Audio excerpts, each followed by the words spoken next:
Like this. Hit it.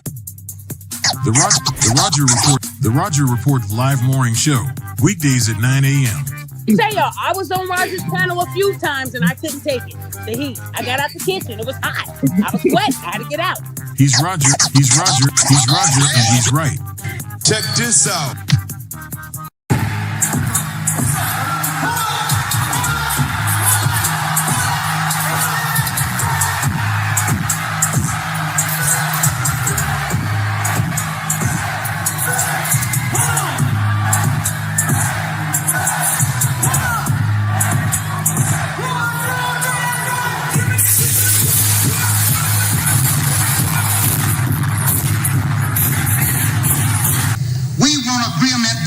We can live or die.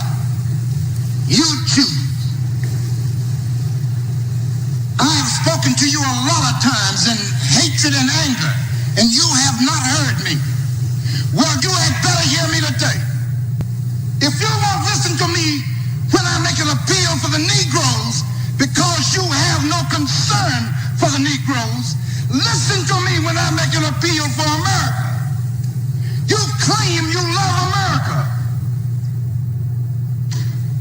Well, we love America. But you are driving us back and you are making a Samson out of us, and we are going to pull down the pillars. And then you think we have no right to ask for something? Is it too much to ask you to grant us human dignity? Should we be put down and shot to death for this request? If so, you can aim your guns. What the hell do you think we care about dying if you're going to deny us the right to live?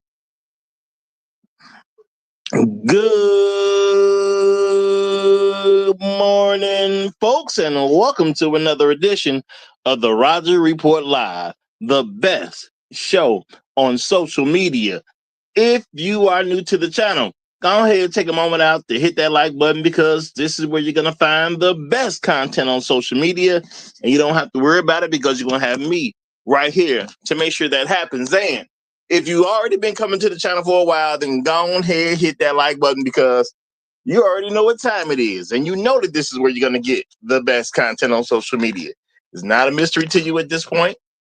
You've seen other people do it. You've seen other people do it well. But what you have not seen is anyone do it quite the way I do it. So make sure you hit that like button. And everyone, yes, everyone, take a moment out to share the content, y'all. There are so many people who need to get great content like this, and it's just a small thing you can do to help the world be a better place. And isn't that what we want at the end of the day? Don't we want the world to be a better place? Of course we do. So share the content out. Share it through your social media, share it through word of mouth, or even text someone's phone, but do what you got to do to help spread the word. All right, folks, today we have a very interesting subject, but it's something that needs to be done. Okay, it's just something that needs to be done. Okay, we are dealing with, she get it from her mama, y'all. Okay, she get it from her mama. And this includes a whole lot of things, y'all. And there can be some good things. There can be some bad things, whether it's more good or bad. Hey, that is up for the individual to judge, right? All right. Isn't that up for the individual to judge? But we're going to dive into this huge problem that, is not really being focused on and dealt with amongst a lot of FBA people. Okay. All right. I'm not saying there ain't some other blacks who are going through the same thing, but we know it's deep rooted with us. Okay, so we're gonna deal with it. But before we get too far, what I first want to do is take a moment out to give credit where credit is due, because we do have people who help and they come through big time. They are, major supporters of the show, people who give financial contributions to the channel, and I appreciate every single one of y'all, and definitely appreciate and love the dedication. And you will never go without thanks here. So anyone who's ever supported the channel financially, thank you very much over here at the Roger Report Live. Hey, big or small, we appreciate it all. Okay, shout out to every last one of y'all. But I got to say today, I want to give a special thanks to John. John is the sponsor of today's stream. John comes through big time. Okay. Appreciate you, appreciate you, appreciate you. Can't say enough. So shout out to John, the sponsor of today's stream. And I also want to give some shout outs to some of the people who start checking in, because when you start a show, it's always great to see people start checking in when you're getting started. And if y'all been here for the Roger Report Live for any amount of time, y'all should already know there can only be one. And what are we talking about? The Highlander of today's stream. Shout out to my man Giyogami. He is the Highlander of today's stream, y'all. Now, this is a coveted spot. The first person in on every show, man. You got to become one at some point, y'all. You got to work. You got to be one at some point. Shout out to Giyogami. He is the Highlander of today's stream, and I definitely appreciate you, brother, every time you come through, every single time. All right, and to give let me shout out some other folks who checking in. We got my main man Gold Pete in the building. Great to see you, brother. Great to see you. Sarah B is here. Hey, Sarah. Always great to see you. Always great to see you. Jay Bay is in the house. Good to have you, brother. Good to have you. We got Inspired Truth Broadcast in the building. Great to see you, brother. Great to see you. My main man, Tunnel Runner, checking in. Great to see you as well. We got Floyd Thompson in the house. Yay, yay. Glad to have you, brother. Glad to have you. And y'all, we got the one and only, the Pitmaster himself, who helps keeps everything real nice and clear over here at the Roger Report Live. Chef Mike's Roundtable is in the building. Glad to have you here, brother. Glad to have you here. Y'all, we gonna deal with some stuff today, y'all. We gonna deal with some stuff today. And let me make this clear too. Folks that's watching, hey, anyone who wants to join the panel, all you gotta do is hit the link. Folks are always welcome over here at the Roger Report Live. Okay, people are always welcome at the Roger Report Live. All right, so I want to start making sure that's a known message. Folks is clear to join the panel. Okay, now, y'all, we gonna deal with it. She get it from her mama. All right, okay. It is something that should be viewed as a great thing. That it should be a wonderful thing that a woman is getting from her mama. All right. Now, amongst blacks over here in America, and shout out to all my other folks listening around the world, because based on the things I hear, there are other places that they do things a lot like what goes on over here. All right. A woman can get a lot of good things from her mother. She can also pick up bad things from her mother. And one of the main issues that we'll have is the fact that women are picking up some things from their single mothers. And unfortunately, because there are so many black women who are anti-family, okay, they're going to pick up a lot of bad things from their single mothers. Now, you may think, what does he mean by anti-family? All right, let's be realistic, y'all. Let's be realistic. All right, and I understand that just because something is normal does not mean it ain't the thing that it is. Okay, we got to get that. You know what I'm saying? Just because it's normal does not mean it ain't what it is. All right. Anything that's done on a regular basis, done on a mass level, what the masses are doing is going to be considered normal to somebody. Okay. Normal doesn't mean good. Normal doesn't mean bad. Okay. Normal means it's just being done. It's being done a lot. Okay. There's some interesting things that go along in the black community, the overall black community in America. Because if you've been here a while, you understand there's two major subsections of black America. One has respectable, productive, functional men that believe in black men's leadership, our wives, the children that live in our homes. That is one subsection of the black community. The other subsection is a dysfunctional, anti-family, single mother community. Now, you belong to one or the other, all right? The scripture tells you pretty much where you are. If you are a black man who is respectable, productive, and functional, and believe in black men's leadership, then you're in our community. Aside from the men that are in this community, there are children that live in our homes.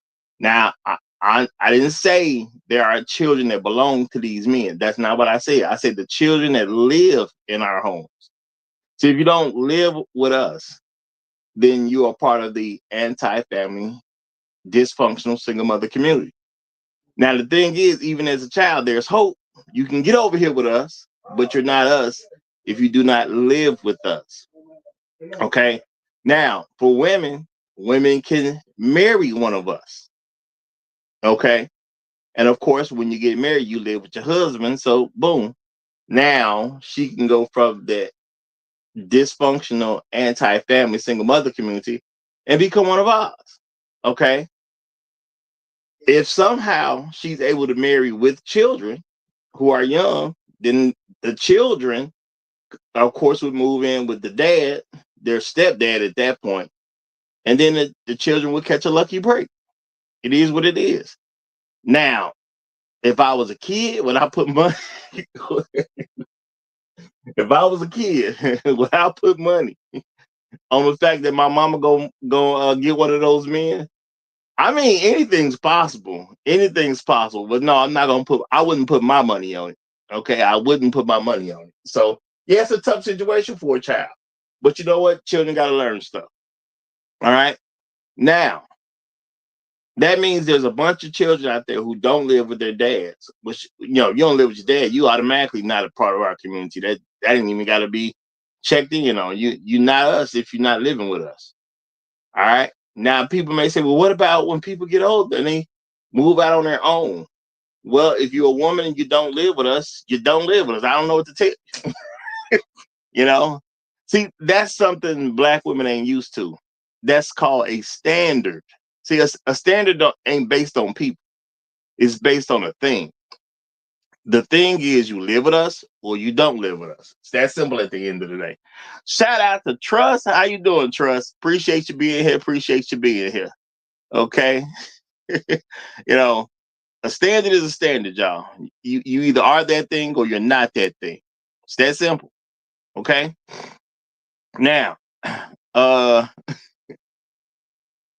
women get a lot of things from their mamas, and let's keep it real, y'all. Women have passed on a lot of nasty things to their mamas. I'm not gonna say black women haven't passed on anything good. There have been some good things passed on. You know, some women who know how to cook learned it from their mamas. You know, and that has gone on for some generations for the women who do know how to cook. Unfortunately, we're coming into generations where black women are reportedly, cooking less and less and less.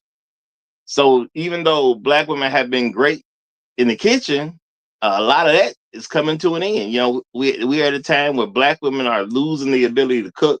Well, you can't depend on them to know how to cook anymore. You can't, and which is a very unfortunate thing that you can't depend on women to know how to cook. It's sad when you think about it. You know, they don't even know how to feed themselves properly. It's just a bad thing. All right. But now the thing is, y'all, there is a line. You have to draw a line. And the line is not personal to anybody. There's people we want on our side, and we just need to get them over here. But how do we get them over here? Again, if you are a man and you are 18 years old, okay, all you got to do is become a respectable, productive, functional brother that believes in black men's leadership. Now, that may sound easy, but let's keep it real. It's not.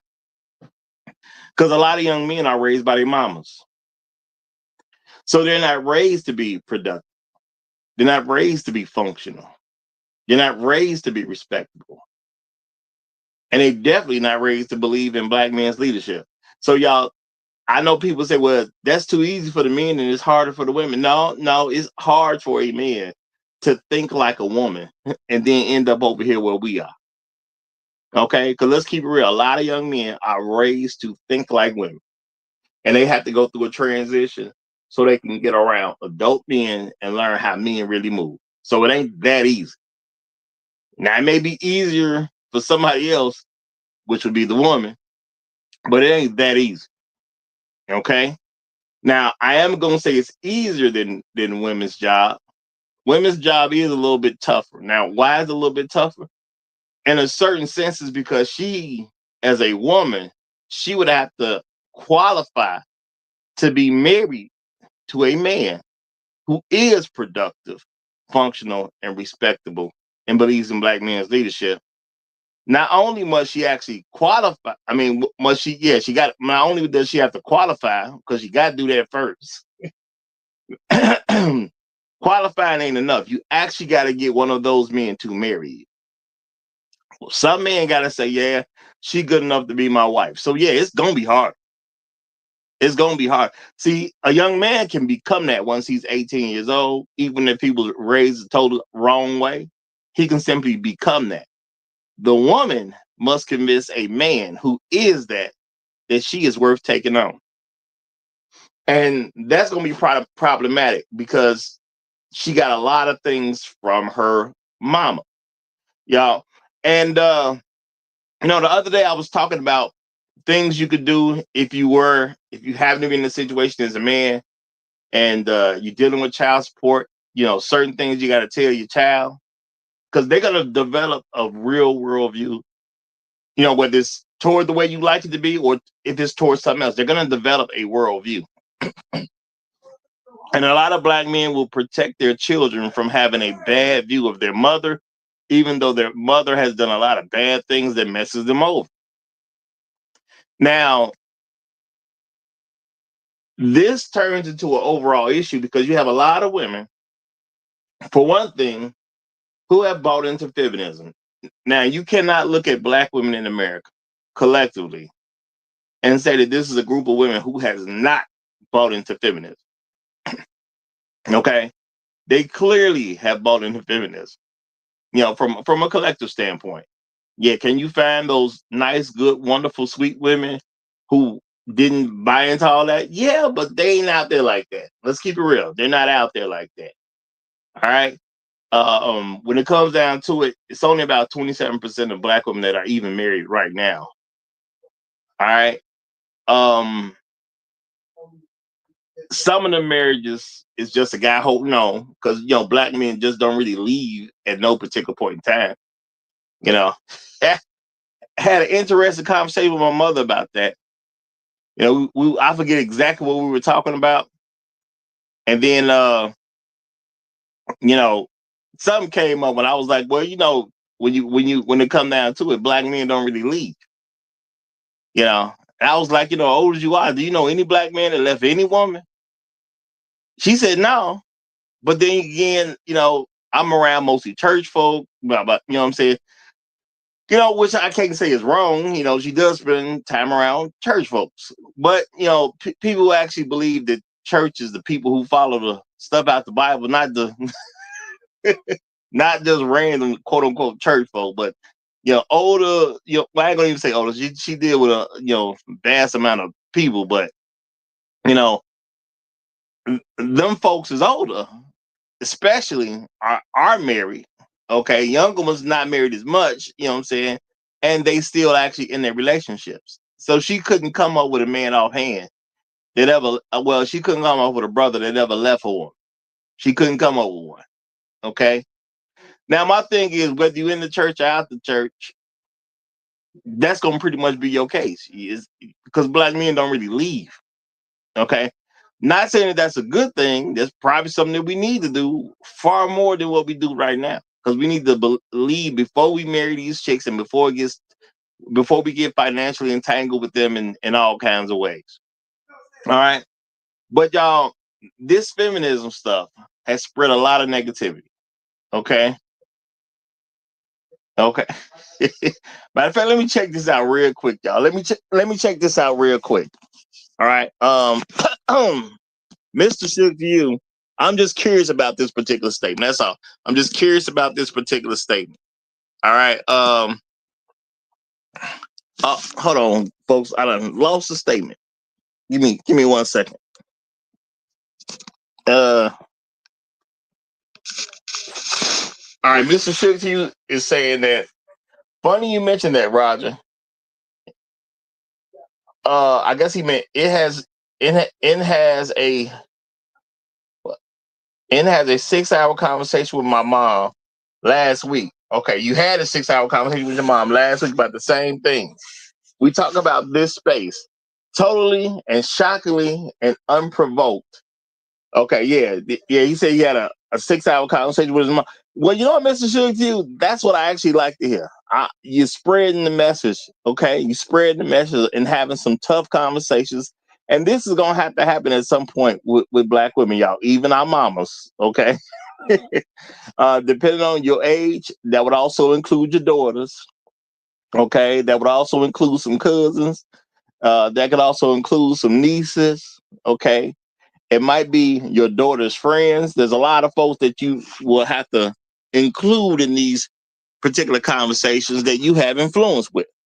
You know, a lot of black men don't pay attention to how much influence they have. But when it comes down to it, black women have bought into this feminism thing, and I've said for years now, 4 years, if you are a black feminist, you are a white supremacist. I don't have to check.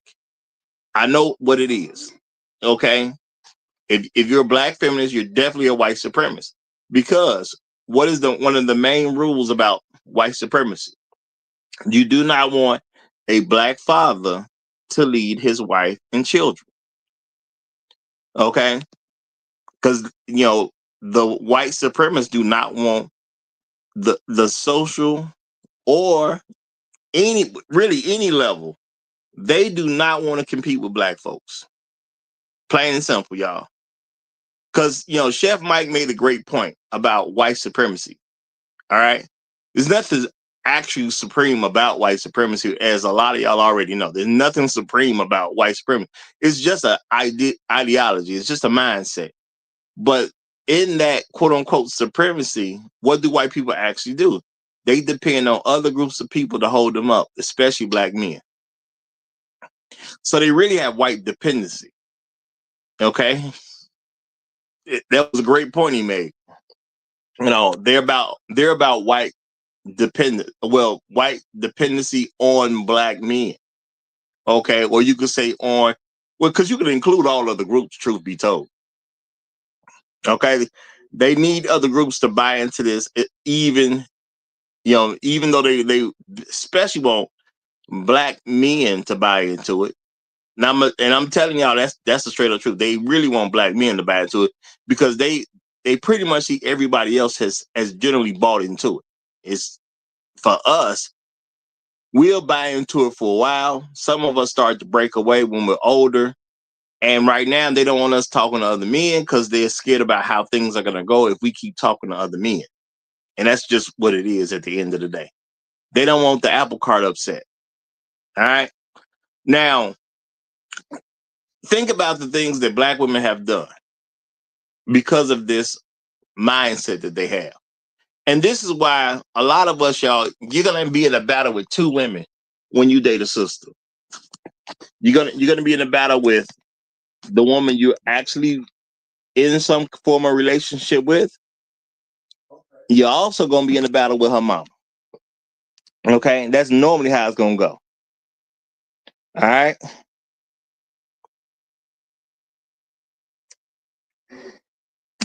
All right. Let me read this real quick from Mr. Shook to you. He says, Roger, my mom gave me a step-by-step breakdown on how her version of feminism she chose to engage in set back our family and apologized. Okay. Wow. All right. Shout out to Mr. Shook to you. Hey man, shout out to your moms. Really. I'm actually shocked about that because it ended up with an apologize. Okay.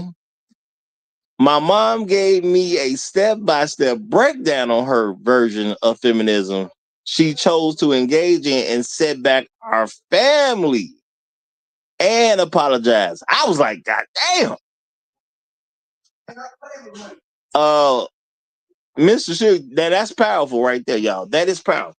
Let's just keep that real. That's powerful in itself right there. Okay. Number one, it was a sighting of a black woman who actually gave an apology, y'all. That's a rare sighting in itself. A black woman apologized. Let's just let's just give us a shout out for being able to do so. At least now maybe you saw it more, Mr. Sugar, to you, but at least now we know that we at least once in our life, when it comes to your mom, she has apologized. Maybe you've seen it more. But I'm just saying something because y'all, that's rare in itself. Just to have a black woman apologize, yeah, that's a rarity right there. Now, why do I believe it? Because a black man said it. Okay, a black man said he saw a black woman apologize. All right, that's a little different. Now let's keep it real, y'all. That ain't something black men are saying too much.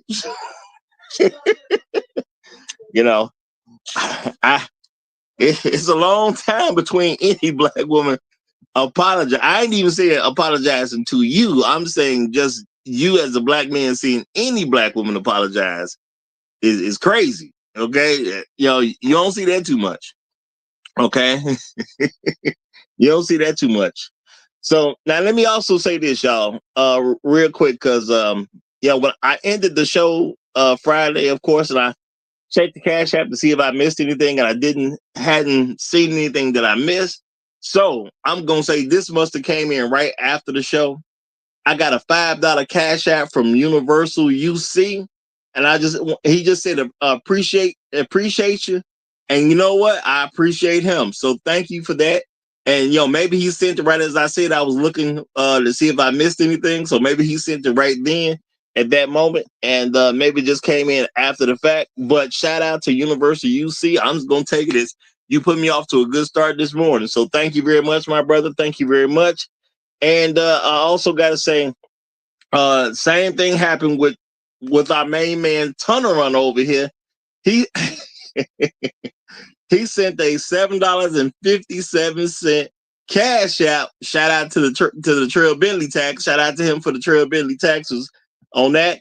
He said my wife said, oh, my wife said give Roger $5 and $2. Okay, so hey, shout out to your wife if your wife actually said that. Now maybe he was joking, but if your wife actually said that, shout out to her, man. Shout out to her. Okay, shout out to Mrs. Tunnel Runner as well. I feel good about that one. I feel good about that. Shout out to her. Appreciate you, brother. Appreciate you, brother. Real talk. And shout out to you for the Trail Bentley tax. All right. Hey, you know what? This might encourage some other women to start doing some better behavior. So I'm glad I can at least report on this stuff, y'all. Yell to me a trip, brother. Yell to me is obviously referring to the rarity of a black woman apologizing, but he said, I've seen a Sasquatch twice already.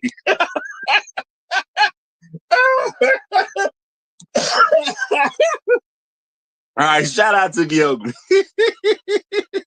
All right, now, okay, so she get it from her mama, y'all.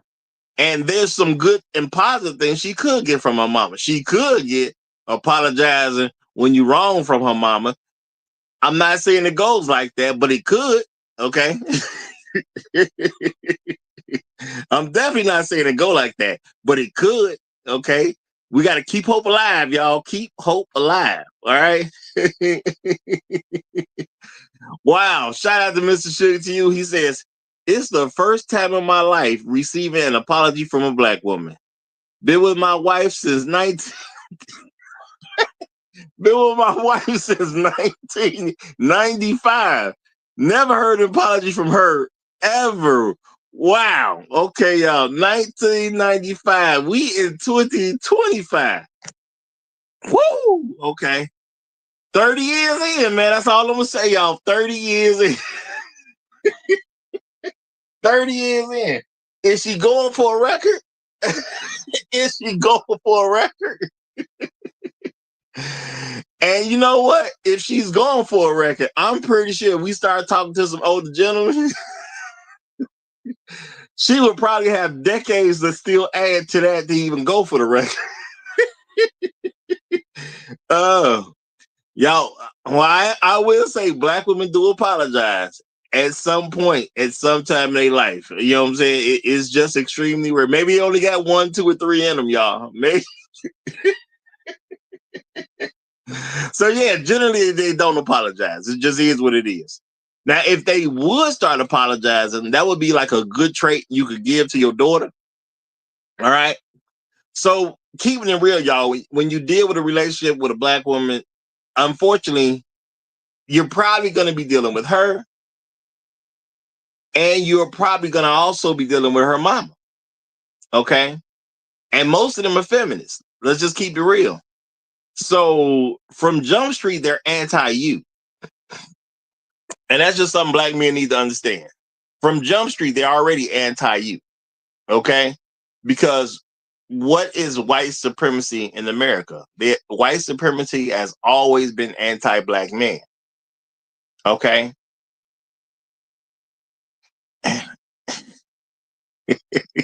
And let me say shout out to y'all Morgan real quick. Because I done told more than a few black women this myself. He says, FYI, okay, if y'all don't know what the FYI is, in case there's some younger folks listening, FYI means for your information, okay? Y'all Morgan says, and he got it in quote, y'all, I'm sorry you feel that way. Okay, that is quoted. Now, y'all know y'all done heard some black women say that. I'm sorry you feel that way. He said, is not an apology. And he is 100% correct, y'all. I'm sorry you feel that way is not an apology at all. Real talk. Okay, that's not an apology at all. All right. All right. Now, as I was saying, white supremacy's main rule is they're anti-black men. And a lot of stuff they teach means you got to be anti-black men. Now, when it comes to children, it doesn't make a difference to them if children suffer, because if it's a black man's child, they want the children to suffer, and they really want the black man to be blamed for it. But let's look at some of the things that have gone on because of this white supremacy that a lot of black feminists dive into and hold on to and love so much. Okay.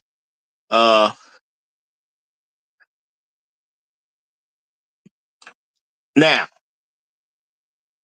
why don't black women apologize? Because black women taught their daughters, you never apologize. Let's just keep that real. Because if you're talking to a black man, you owe them no apology. You are above them. Black men are beneath you. They'll never be good enough for you.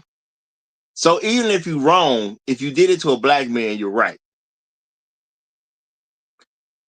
That's part of what goes on in the training of black women.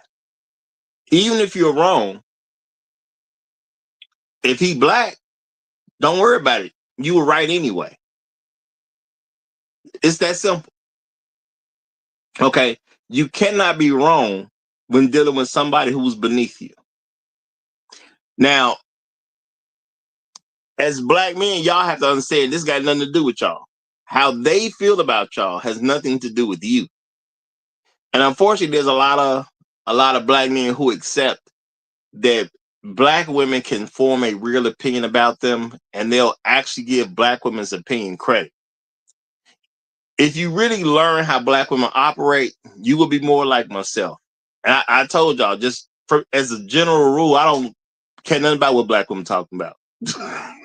From a general rule, I just don't. Okay? Because they don't make sense a lot of the times. All right? They're not very rational. They don't look at things in a very logical way. They're always looking to blame somebody else for something that happened to them, no matter how it happened. Okay? So I do believe in, like, you hear a black woman, you talk to them, you hear what they got to say, but listening to them, like, I don't really do that. Okay. I don't really care what they talking about. I don't. Okay. I listen so I can get information or get some form of perspective on how they think about the world and how they move, why they make the moves that they make. But like listen to it as them, have them direct me to do something. No, not really doing that. Okay, not really doing that because I see what happens with them. Okay, and a lot of black women give their daughters a lot of terrible advice. It just is what it is. All right, the advice that they give is very anti-black men. Let's think about it, y'all. Let's think about it. Okay, what black woman hasn't been told by her mother that you don't do things behind a black man's back? Because your main concern is if the black man don't come through for you, you got to be ready to bounce. Now, that may not seem like a really, really big deal, but that is telling a black woman to never trust her black man, which means he is never truly your leader. Okay? And always be ready to leave him. Don't ever get yourself in a comfortable situation with a black man that you're not ready to leave. Okay? Just is what it is.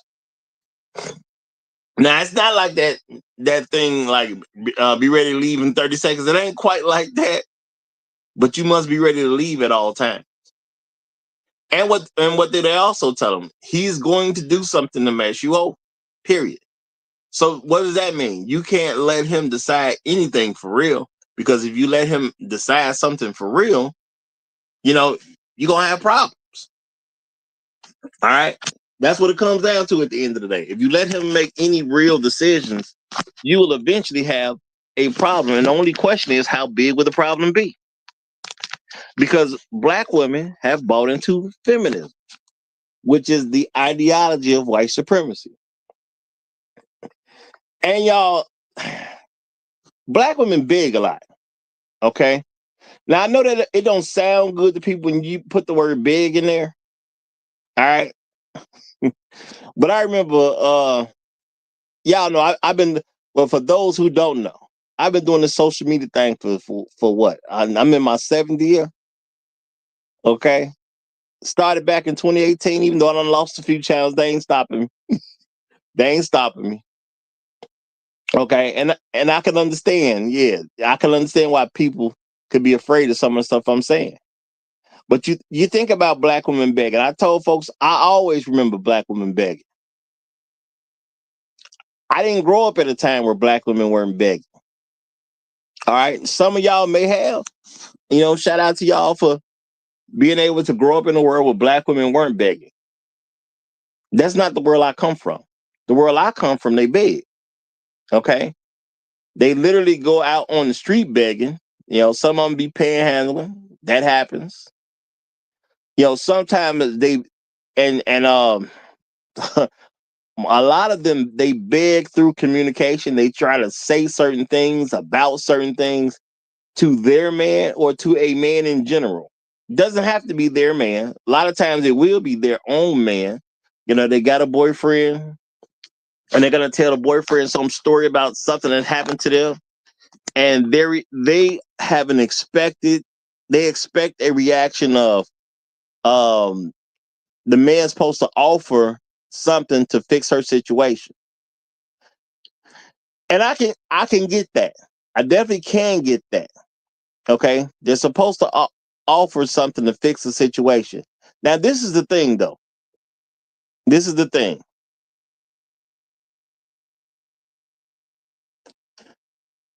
When it comes down to it, what I've noticed is that if you offer a black woman something, in their minds, they believe they have no responsibility, whatever that thing is that you offer them. Now, that can happen in a case where you give them some form of charity. If you give them charity, that's absolutely fine. Okay, but there are times where it's not charity, but they take it as it is charity and it don't matter no more. Because she'll run a story down to tell you how something is bad, something is going on, and she's in this terrible situation, and you're supposed to make her an offer. And they'll get upset with you for not making an offer. Because now I know this because women have tried to run that game on me too. They're gonna give you this whole little spiel about how something bad didn't happen, and now they $150 short on the rent. Okay. And if you say, well, man, that's messed up. What you gonna do about it? They will get upset. Why would they get upset? Because you're supposed to automatically come through and make an offer of, well, I'll take care of the $150 for you. It doesn't make a difference whether you got it or not. Maybe it's convenient for you to pay the $150. Maybe it's inconvenient for you to pay the $150. She don't care. She don't care at all. Okay. But if you don't offer to pay the $150, so she'll be good on her rent, then a lot of them are going to get upset with you. Sometimes they will express it immediately. Sometimes they won't express it immediately. Sometimes they're going to express it later in a much worse way. Now, this is the thing, y'all. As a man, you're supposed to be a leader, protector, and provider. All right? You protect and provide for those you lead. Now, this is something that should be going on, especially for your wife. It's not guaranteed for your fiance. It's not guaranteed for a girlfriend. It's not guaranteed for a friends with benefits. Okay? It ain't guaranteed for none of that. Okay? For a wife, yeah, if your wife is short on $150 on rent, that means that's y'all rent. Okay? Y'all renting something together. So, of course, you're going to step in and pay that. So, that means your wife is never truly going to be short $150 on rent. All right? It just is what it is. All right? Now, the thing is, as men, we have to be ready for all these type of things, these thought processes that they're going to have, and the certain battles that they're going to come with. Because there's something that has happened in feminism that a lot of us ain't made a lot of acknowledgement of. What Black women do to their own children. Now, some of y'all, it may have happened to you directly. Some of y'all, it may have happened to your brothers, your sisters. Some of y'all know some people that happened to. It happened to your friend at school. When you was at school, you was talking to your friends and, eventually it came out. Mama done put a bill in my name. Okay? Now, this could have happened to you when you was 11, 12, 13. There's a lot of folks out there that got some pretty bad credit. Why? Because mama done put the bill in their name. A lot of times folks is getting out on their own. All right. You getting your first apartment. You got everything in order, right? You done got into your first apartment. You got everything in order. And you know what you do? You call to get some likes. Okay? You call, you get some likes, right? Now, what's happening when you call to get likes? Y'all? Shout out to Afro Merch. He said, come in the world with the 300 credit score.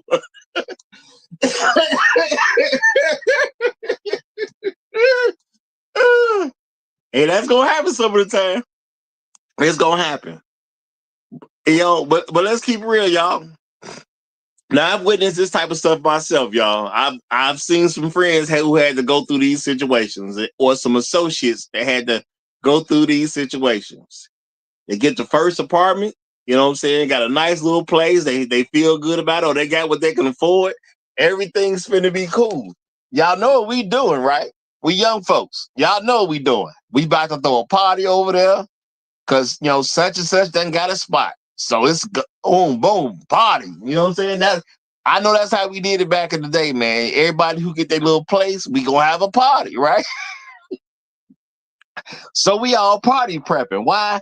Because such and such about to get their spot. Okay. Yeah. They just signed the paperwork. Everything's good. All right. You get up in that joint,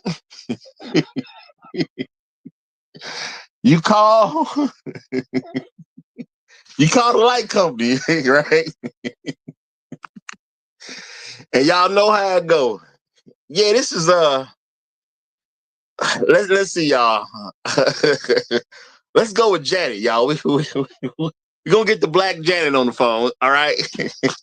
Janet calls the light company, right? Because Janet got her new place, y'all. We already know we having a party next week. Next week Saturday, y'all. We all at Janet's spot because she done got the latest apartment, y'all. Yeah. This is Janet. This is Janet Smith. Okay. All right. Yeah, I live over here at such and such and such. Yeah. Yeah, I need some lights. Okay, no problem, Janet. I can help you out with that. Just give me 1 second. I'm gonna need your new address. Okay, I'm gonna need your phone number. I'm gonna need your social security card. Okay.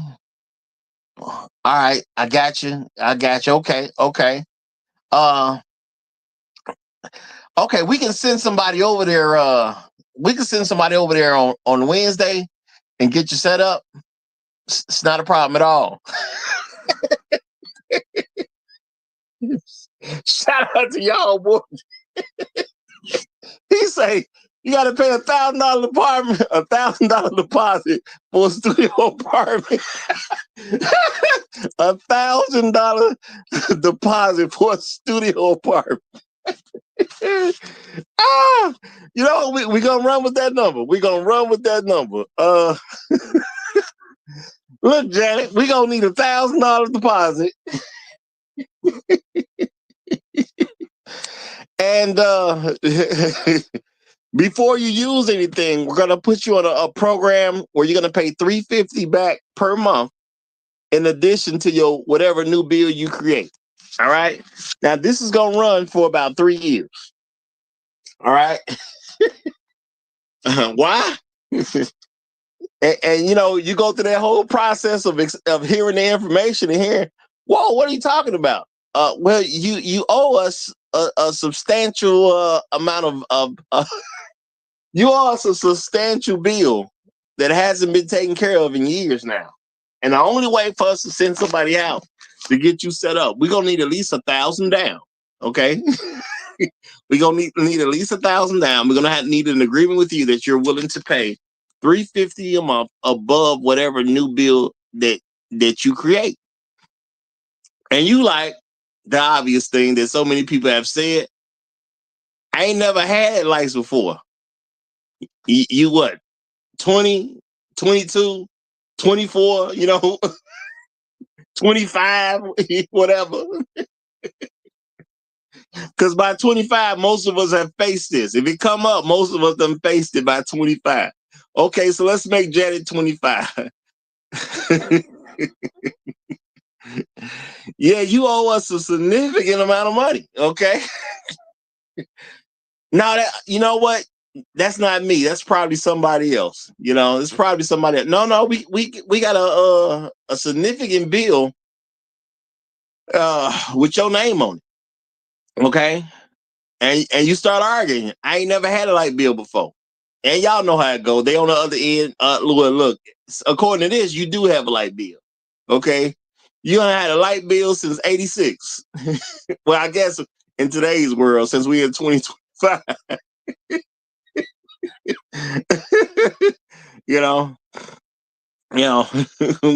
We'll change that up a little bit. Yeah. You got a light bill from 2007. Okay. And you sitting there arguing. Look, I didn't have no lights. No, we have a bill here from 2007. You were living at isn't such and such your previous address? Yeah, it's my previous address. Well, you got a light bill since 2007 that's been on that unit that you just never took care of. Okay? You just never took care of it. What are you talking about? Yeah, it says here, you done had a light bill since 2007 and you've never taken care of it. Okay? You know, that sounds crazy. Now, why would y'all even let me have a light bill since 2007 and it ain't never been taken? Well, you know, the rules, government or whatever, we couldn't just cut it off. Now, I don't know all those rules about cutting people's stuff off, y'all. I just do know that there are certain scenarios out there where you just can't cut people's stuff off. And if you can't cut people's stuff off, what does that mean? That means the bill's still going up. Okay? That's what that means. So now you faced with, you know, you got a bill from 2007. You 25 years old with a bill from 2007. You sitting there like, I wasn't even alive then. I wasn't even born yet. I mean, well, no, you was born at that time, but you know, you like, I was just born in 2000. You know, depending upon your birthday, I was just born in 1999. You know, depending on when your birthday lands. Why would I have a bill from 2007? I was born in 99. What would I need with a bill in 2007? I was born in 99. My birthday in December. Well, okay, well, is your birthday December 12th, 1999? Yeah, that's me. Did you live over here? Yeah, I used to live there. Well, you had the bill since 2007 over there. We couldn't cut it off.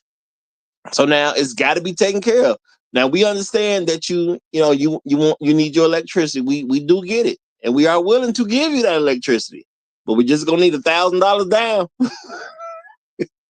and $350 plus whatever your new bill is. Y'all, welcome to feminism, okay? You know, it's a cruel introduction. But there have been people who've had that introduction with very, very similar circumstances, y'all. You know, I remember personally myself, y'all. I remember a couple of kids. Now, I don't remember how they found out. It's only a few of them I remember that found out when I was talking about grammar school or grade school. I know people call it different things wherever you happen to live in the country, but I'm talking about grade school or grammar school. I remember about 3-4 people finding out that they had bills. Their mamas had put bills in their name. I remember that. Okay. I remember that. Okay. Yo, I remember that from grammar school to grade school, y'all. Do y'all know what was going on for a child like to find out he got a bill in his name, or, you know, she done found out she got a bill in her name? And they ain't even made it into high school yet. What the heck was going on in that household? Okay. Well, feminism was going on in that household. All right. That's what was going on. So you teach women to be anti-man, even though they'll have sex with men for their own enjoyment. They'll get pregnant by men so they can get on the system some of the time. Okay. And yes, there are a lot of Black women who did get pregnant because they had this ideal about what the system was going to give them. It didn't necessarily go the way they wanted to. I'm not even saying all of it ended up on the system, but they had an ideal in their head that said, I'm going to go get pregnant so I can get on the system. It is what it is. All right. Now you practice all this stuff. And even the women who didn't go get pregnant so they can get on the system, you know, their ideal of being a woman and, you know, living a womanly life, and they need to be a mother, they'll just go get pregnant by some random dude, you know, so they can quote unquote live the way they want to. And then they made it something, y'all. Y'all got to think about this. Black women made being a quote unquote strong, independent woman that don't need no man a club. Now, what does the power of a club have? A popular club has appeal to it. It draws people to it. All right. It draws people. You know, it don't necessarily get everybody, but a popular club draws people to it. There are some clubs out there today. I'm gonna use these because I'm sure everybody who's listening to this is gonna recognize them. Think about the club, the Greek clubs. They're called fraternities and sororities. At the end of the day, they're clubs, right? It's people who got no intention of getting a degree, who will go to college so they can join a club. They want to be an alpha. Okay? Let's just keep it real. They want to be a Q dog. Okay? And of course, you have women joining those clubs too. You know, they want to be a Delta. Okay? All right. Now, it ain't about none of them in specific. It's all the same thing. They have that appeal because it's a club and they want to belong to something that seems exclusive. All right, it just is what it is. So being a strong, independent woman that don't need no man, which usually imply I have children and I don't need a man to help me take care of them. This is something that Black women do a whole lot of. And the young girls grow up and they want to be in that club. Some of them going to get on welfare. Some of them ain't getting on welfare. Believe it or not, y'all. I know people like to try to put it off as it's just a bunch of welfare people. No, it ain't no bunch of welfare people. The welfare folks are included, yes. But there's plenty of women that ain't on welfare who on the same nonsense that the women who are on welfare is on. Okay? It's both it's both groups, the non-welfare group and the welfare group. They strong, independent, and don't need no man. Okay, the don't need no man part, lets you know there's a good chance children may be involved. They're not involved all the time, but when they say that, there's a strong possibility that children are already involved. And think about it, they're the children of Black men. So they don't care about these kids. So means what? Oh, I put a bill to my kid name because I ain't got to worry about it. Okay? My kid's 7. What my 7-year-old gonna do to me? Now, of course, if they was married and had a family, these type of shenanigans wouldn't be going on. Because I can tell you this. I have never heard of a married couple, okay, who ever put a bill in their child's name. I ain't never heard of a married couple doing that. Not one time. Now, I ain't gonna say they never, ever happened. Maybe it did happen once or twice. Okay, but that's a very unlikely thing. Just like I say, I can find you a man with no legs. Now, it's somewhere out there on planet Earth right now. It's a man right now. He ain't walking around, maybe in a wheelchair or something, but it's a man out there with no legs. Okay, but we don't see that normally. That's a very abnormal thing to see a man with no legs. Okay, so maybe there was a couple out there somewhere who put a bill in their child's name, but we know that is not normal. But a sister, she ain't got no man. She don't want no man. She done bought into feminism. Well, the thing is, she don't want no Black man. Okay. So what she'll do? She'll put bills in her children's name because she don't care. And then again, you 7 at the time. What you gonna do? What 7-year-old finna have a fight with their mama about putting the bill in their name? Number one, the 7-year-old ain't gonna even know. Because I would tell you what, every time I heard a story about somebody having a bill in their name that they didn't know about, it happened to them as kids. They was grown when they found out, or I'll even say trying to become grown. Because I do say, you at 18, you're just simply an adult. Grown means you can take care. If you're a man, you can take care of yourself and other folks. If you're a woman, you can take care of yourself Okay, at least take care of yourself. And I'm gonna say you can help a man take care of other people. I'm gonna do that too. You can help a man take care of other people. Okay. So when that bill is putting that 7-year-old's name, that 7-year-old ain't got no shot out here. And if that 7-year-old get caught up in a spot where now they done got their apartment, they about to throw their party, everything's set. Y'all know in 2 weeks we having this party. Okay. It's gonna be what it's gonna be, and we gonna have a great time. Shout out to Black Uru Strikes. He says never heard of any black men putting a bill on his child's name. No, I ain't never heard of it either. Let's just keep it real. Not one time. Okay? I ain't never heard of it. But see, when you teach a black woman that a black man ain't valuable, she got to make up somewhere for whatever she's missing. Okay? She got to make up from somewhere for whatever she's missing. And that's what I'm saying. As a black man, we don't look at it this way, but a lot of times we're going to be fighting two people. We're going to be fighting the woman we're dealing with. And I'm talking about fighting based on ideologies. Okay, not physical fights.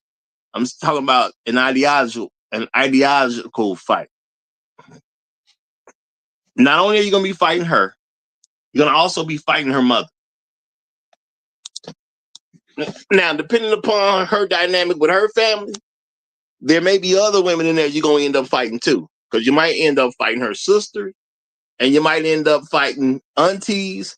You might end up fighting grandma. I've said before that there was a young lady I was dealing with, and she was asking me for money. Okay?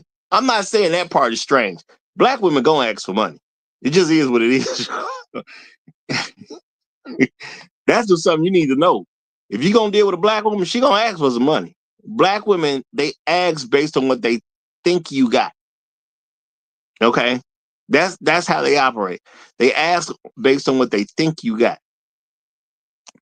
So I had a woman ask me for some money. Now I know she ain't need no money. So I'm asking, why'd you asking me for money? And she said, because her mama needed such and such.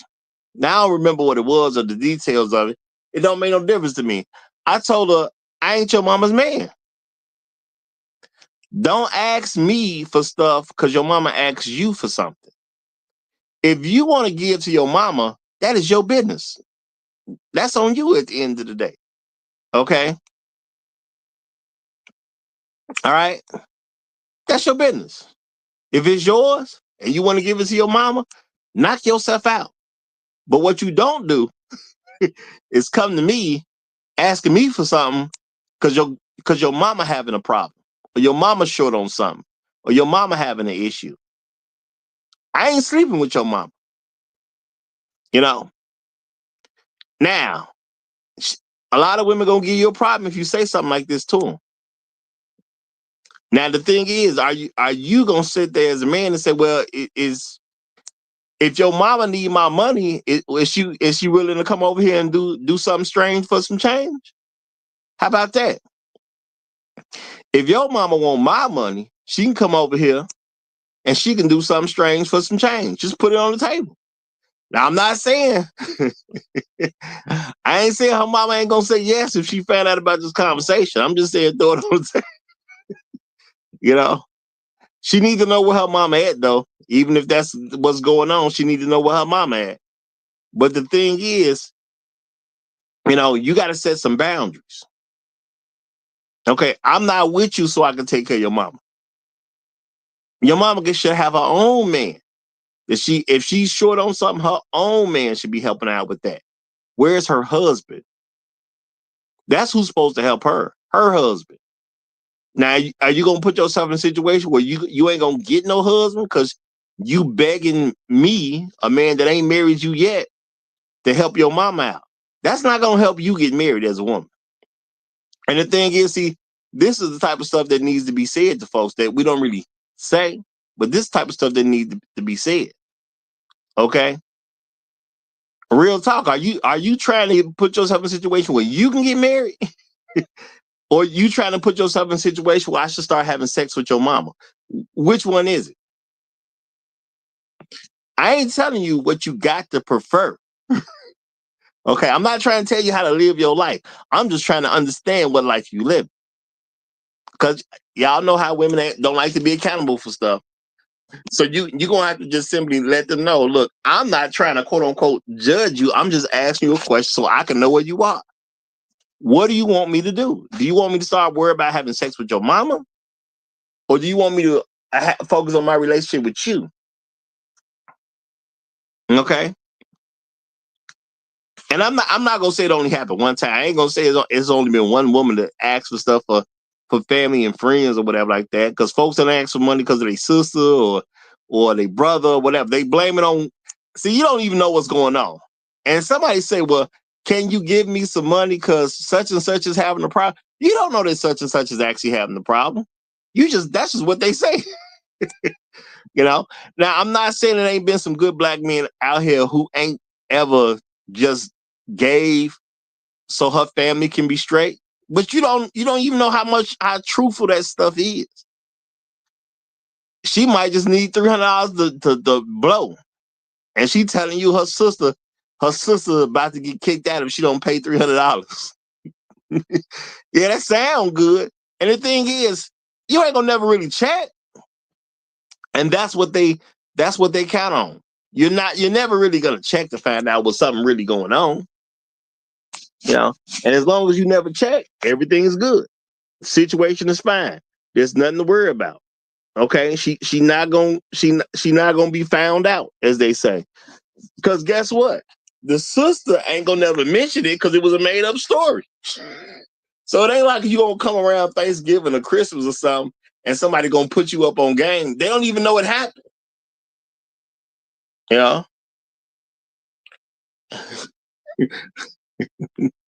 Now shout out to Goldie. Goldie say, "Grandma's gonna tell you to put your dick on the table." Hey man, hey, sometimes that type of stuff go down, but it is what it is, man. This is the thing. Okay, this is the thing.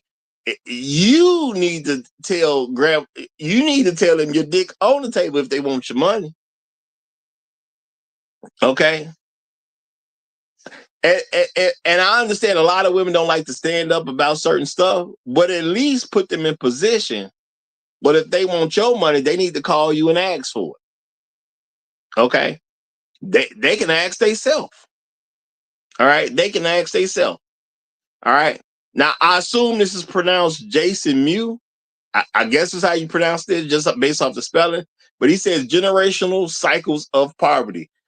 Well, a lot of that does play into that part, you know, because women were taught you're supposed to be a feminist if you're black, and you're supposed to be anti-black men. Used to be just as inclusive of white supremacists than the most stern white man, the most stern white woman. You're supposed to be with them in the exact same way. You know, it's a sad situation, but these are the things that go along with it. You know, now we don't necessarily think about this stuff from relationship context of, you know, I'm fighting my woman over this stuff where it should never really come up in the first place. Okay. And also the thing is, you need to know this about people because, you know, who you marry one day, you know, you need to know this type of stuff goes on, or this is the type of stuff they've been through. And you need to know, have they conquered this type of stuff? Because there are some people who are to this day, even though they might be 34 years old, could be 35, could be 40 years old, they still scared to say no to their mom. Okay. It's a mental thing, y'all. It's a mental thing. You know, I've told y'all before, you know, based on how I grew up, there's two people that I was just truly afraid of. Okay. My daddy, because he was my daddy. You know, my daddy didn't play. It's that simple at the end of the day. You know, he knew how to be cool when it was time to be cool, but he knew how to get down to business when it was time to get down to business. Okay. So, you know, I remember some complicated situations. And I'm saying any situation that he had to whoop me was a complicated situation. As a young man, That's complicated for me anyway. So I was scared of him at the end of the day.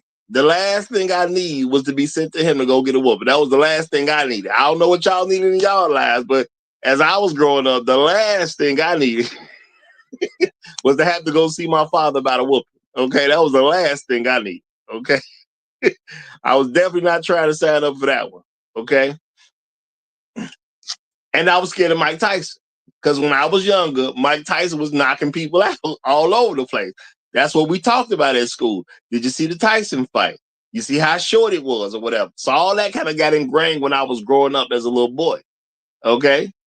It just got kind of ingrained into me. But I was taught to not be afraid of stuff. But I didn't get over that fear of my daddy. And I didn't get over that fear of Mike Tyson. So it took a while for me to let that go. Now, I ain't scared of him now. You know what I'm saying? I'm still going to respect my father I'm going to give my father the utmost respect. Okay. I ain't quote unquote scared of him anymore. I ain't scared of Mike Tyson, but I'm going to give him the utmost respect. Mike Tyson gave me plenty of reason to respect him. Not that I'm saying somebody should give you a reason for you to respect him. You should respect people in general.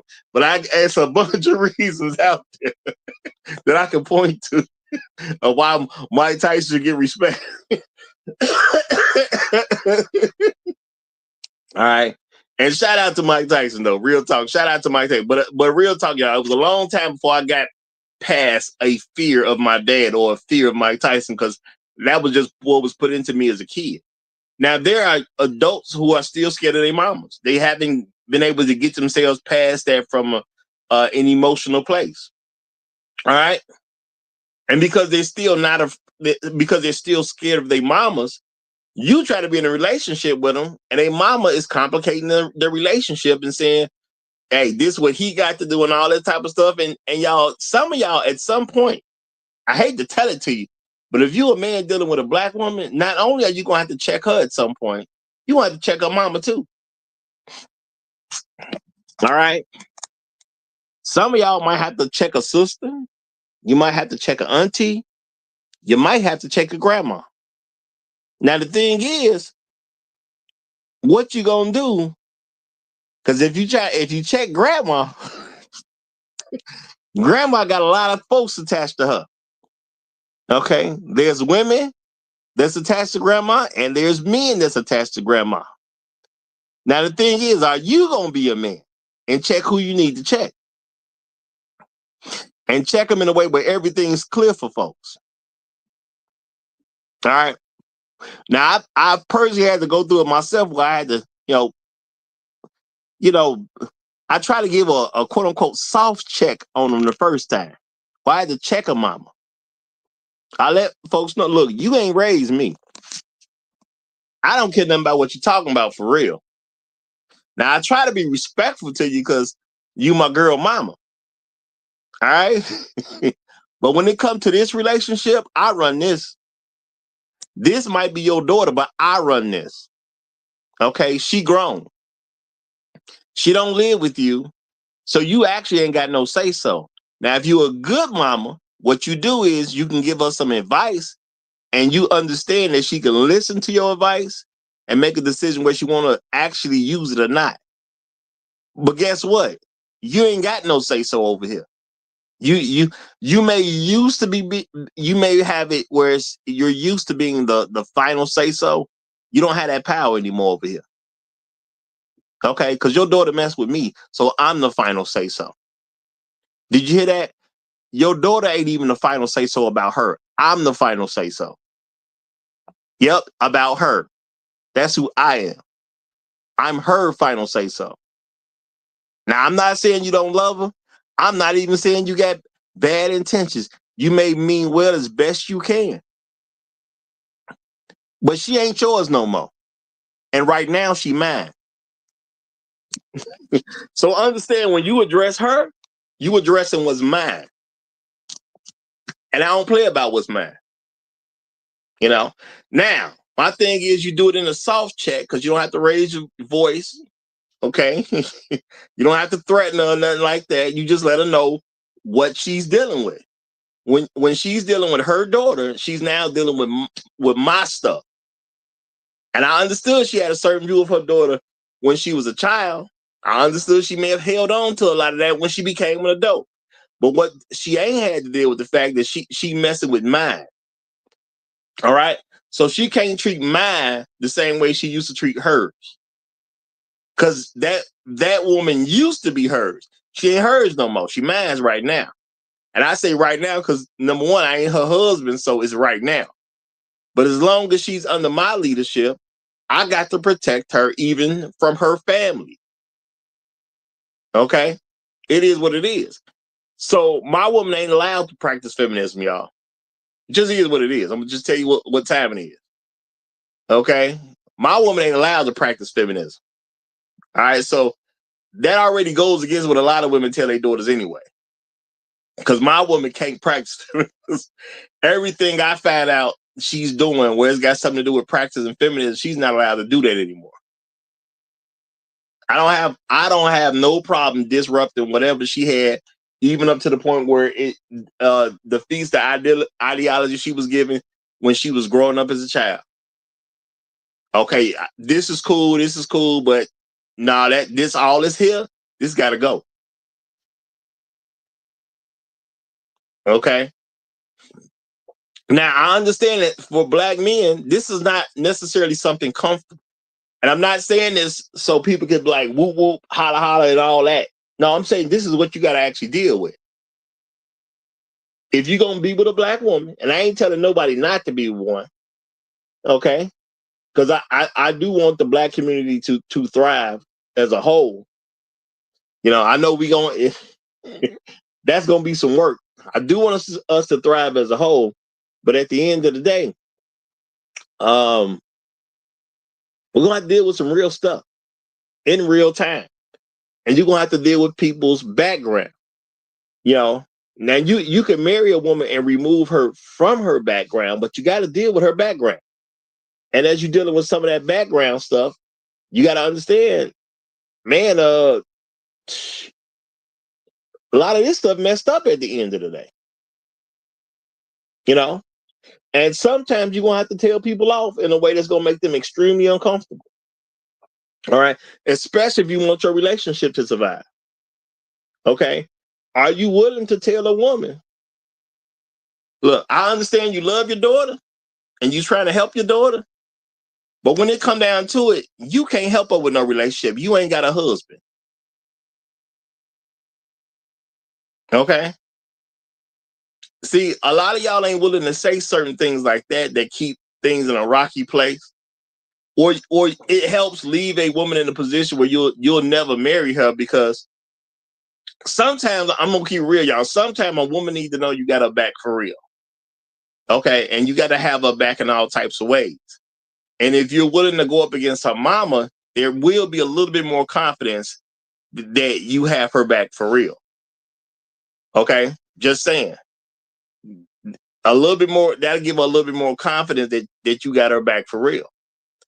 Because what she ain't used to is people standing up against her mama. That's what she not used to. All right. And y'all got to understand this is Black men. In the Black community, Black men are socialized to be afraid of women. That being the case, what was going on before you got here? We didn't see people standing up to Black women. A lot of us, let's just keep it real, y'all. Or a lot of us we saw when we was very young, and we kind of seen how it went away. But we're not used to seeing people stand up against Black women. You cannot have a good relationship and not be able to stand up to Black women, because that ain't how life works. Unfortunately, it's never going to be that comfortable. It's never going to be that easy. Now, I do got a guest who's coming up, so I'm going to go ahead and give him the mic, let him get in where he wants to. Gold P is in the building. Shout out to you, Gold P. You have the flow, my brother. What's happening? What's happening? Good subject, Roger. Good subject, as usual. Hey, peace to the chat. What's happening? The law is going on. Hey, look, man. I asked you a question earlier Mhm. in the chat, man. You might have missed it or whatever, but I asked you, Why did you choose Big Shirley as your thumbnail, man? You trying to tell us something, brother? First of all, You trying to tell us something, brother? First of all, why not?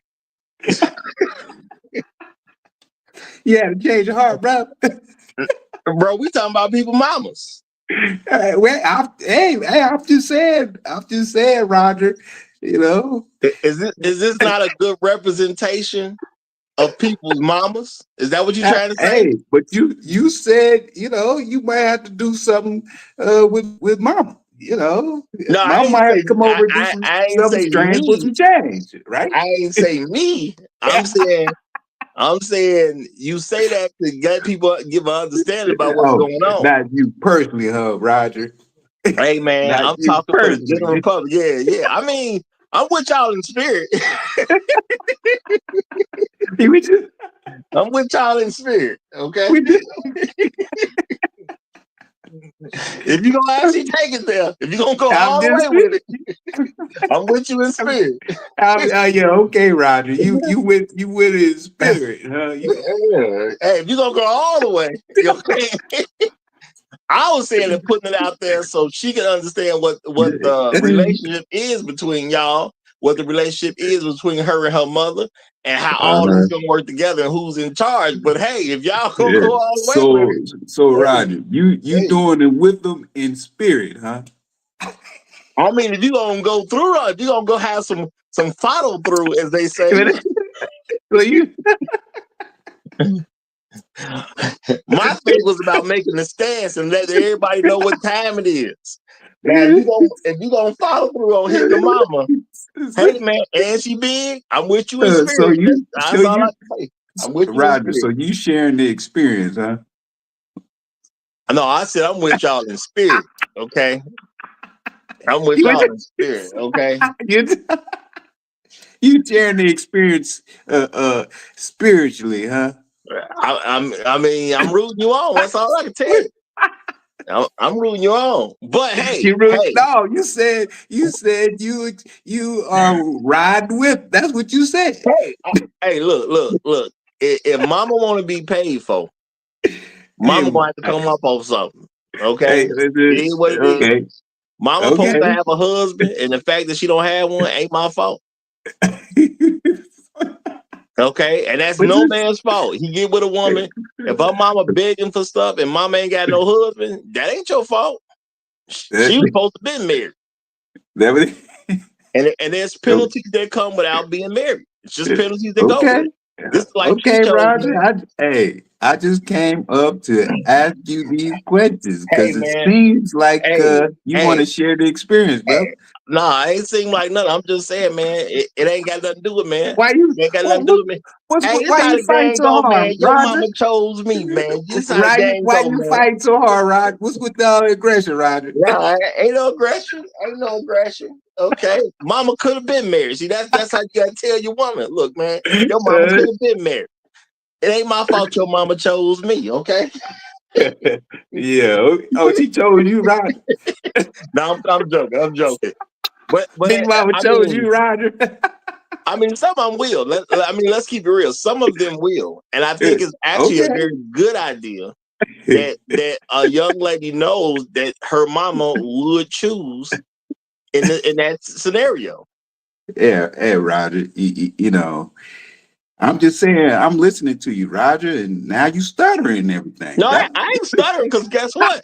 I think that's a good situation. Do you? How helpful would it be to the average black man for his girl, his woman, to know that mama will get down with her boyfriend, her fiance, her husband at the drop of a dime? That's good for them to know. Yeah, and you know what? And you there with them in good spirits, huh? I'm saying if when the woman has to face that reality, see, this is the good thing that comes from that. When the woman has to face that reality, that because you are willing to send mama a couple dollars, that mama will get down with her husband. That puts it where mama can't have so much negative influence on that relationship. So it's not a problem. When you think about it, it sounds funny, but it's not actually a problem. Okay, all right, Rod. Hey, look, I always ask you these colorful questions, bro. Yeah. No, it's we all get to, good. we get to the point. Get it? Because you give off energy like you have ambitions, Roger, for Big Shirley. No, I'm just saying what it is. That's all I'm doing. No, you don't Okay. have ambitions, bro. All right, man. I told y'all the story. I tried to mess with a fat woman one day. That don't even work for me. Let me You stop know what I'm messing saying? with you, Roger. Yeah, Hey, yeah, that don't I'm even gonna work just for me. Right. I'm just hanging back, brother. I'm just saying, y'all. I'm just saying. Since he put it out there. Remember, I did tell y'all about a time where I was like, okay, I'm gonna hit one of these fat women. They say fat women is easy, man. That didn't go right for her knowing me. I couldn't do it. Okay. I had to apologize for her. And I said, look, this ain't even your fault. This ain't going down the way it's supposed to. This is my Hey. fault for showing up over here in the first place. I should have never came. Well, we Okay, know so you're consistent, Roger, with that story. We know you are consistent, brother. There's no denying that, hey, brother. I ain't mad. I ain't mad at nobody who want to No, get it no big short denying with. that. I'm just addressing your thumbnail, and I'm just asking you the question. You might have some ambitions, man. Maybe not physically, but Man, I think this is a polite representation of people's mamas. okay. If you look at this woman, this is a very polite representation of people's mamas. Okay, Roger. Okay, Roger. Okay. All right. She young looking. She got what could be her real hair. I mean, they do make a couple Look wigs like like she that, but take at least care she of you, got a huh, wig. Roger? Even if it was a wig, at least she got one that looked like it come out her Like own she head. take care of you, huh, You know, Roger? she She she she take got care her of you. little jewelry on. She got a face made up and all. That's a very good She representation, cute a to very you, huh, polite Roger? representation. She look Of people's decent to mamas. you, Roger. She She look look what? decent. She look decent to you, huh, Roger? I ain't saying all that, but I'm saying it's very polite looking. That's what I am. That's a very polite looking representation of people's mamas. Let me quit messing with you, You man. know what I'm saying? Let's continue. I mean, it's like, you ain't gonna throw me off, brother. That's a very polite representation of people's mamas, if you ask me. That's very polite. Let us continue. You know. So anybody who got something to say about that, okay? I mean, I didn't see some mamas out here, y'all. Okay, I ain't Yeah. seen some mamas. So this is very nice. Very nice. Okay, Roger. Real talk. This is very nice. Okay, Okay. Roger. Yeah. Yeah. Hopefully, Yeah. if it go down, you get somebody who look this well put together.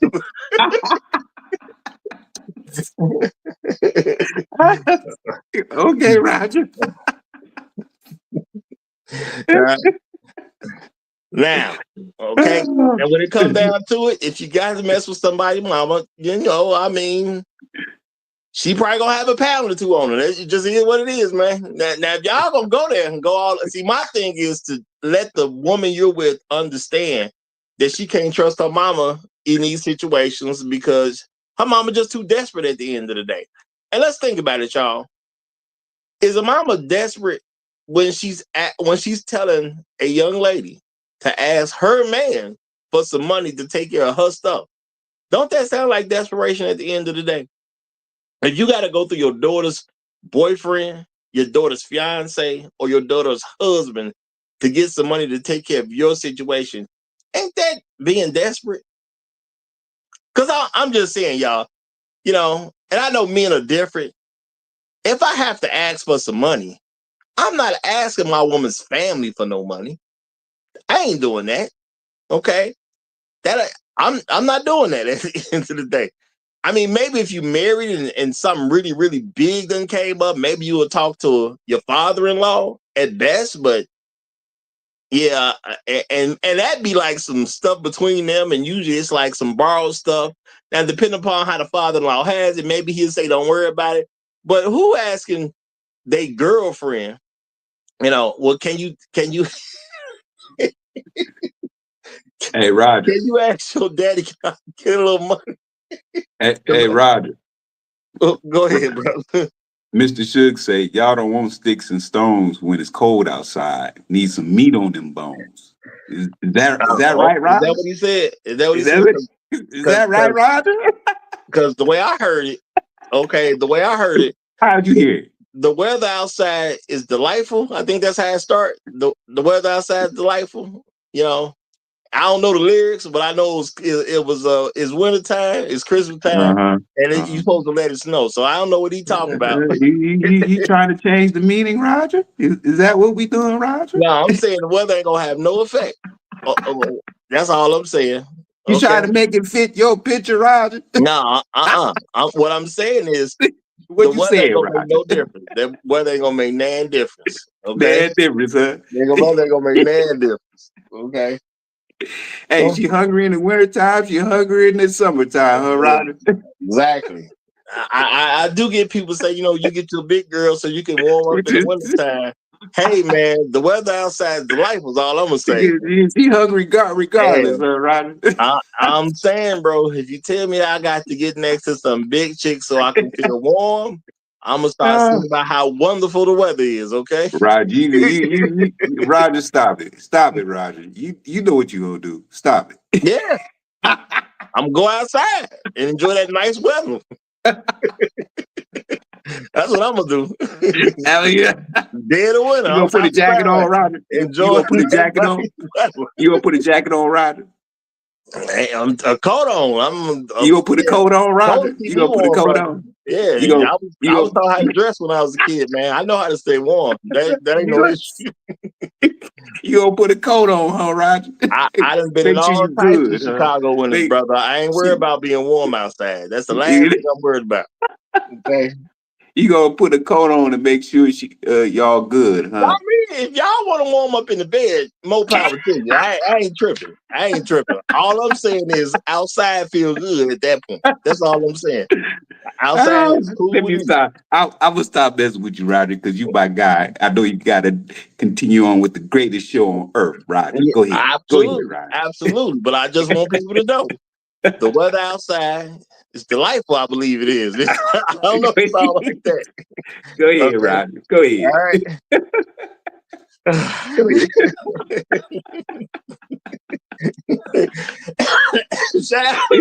Shout out to Trail Billy. Trail Billy throwing the lyrics up there. Well, you know what, Trail Billy? For me, the weather gonna be delightful. It ain't gonna be frightful at all. Hey, I'm Roger. outside. Afro Merchant say, Gold P is not gonna let Roger live. Well, I mean, you ain't gonna see me change nothing. That's all I'm saying. You ain't gonna see me change nothing.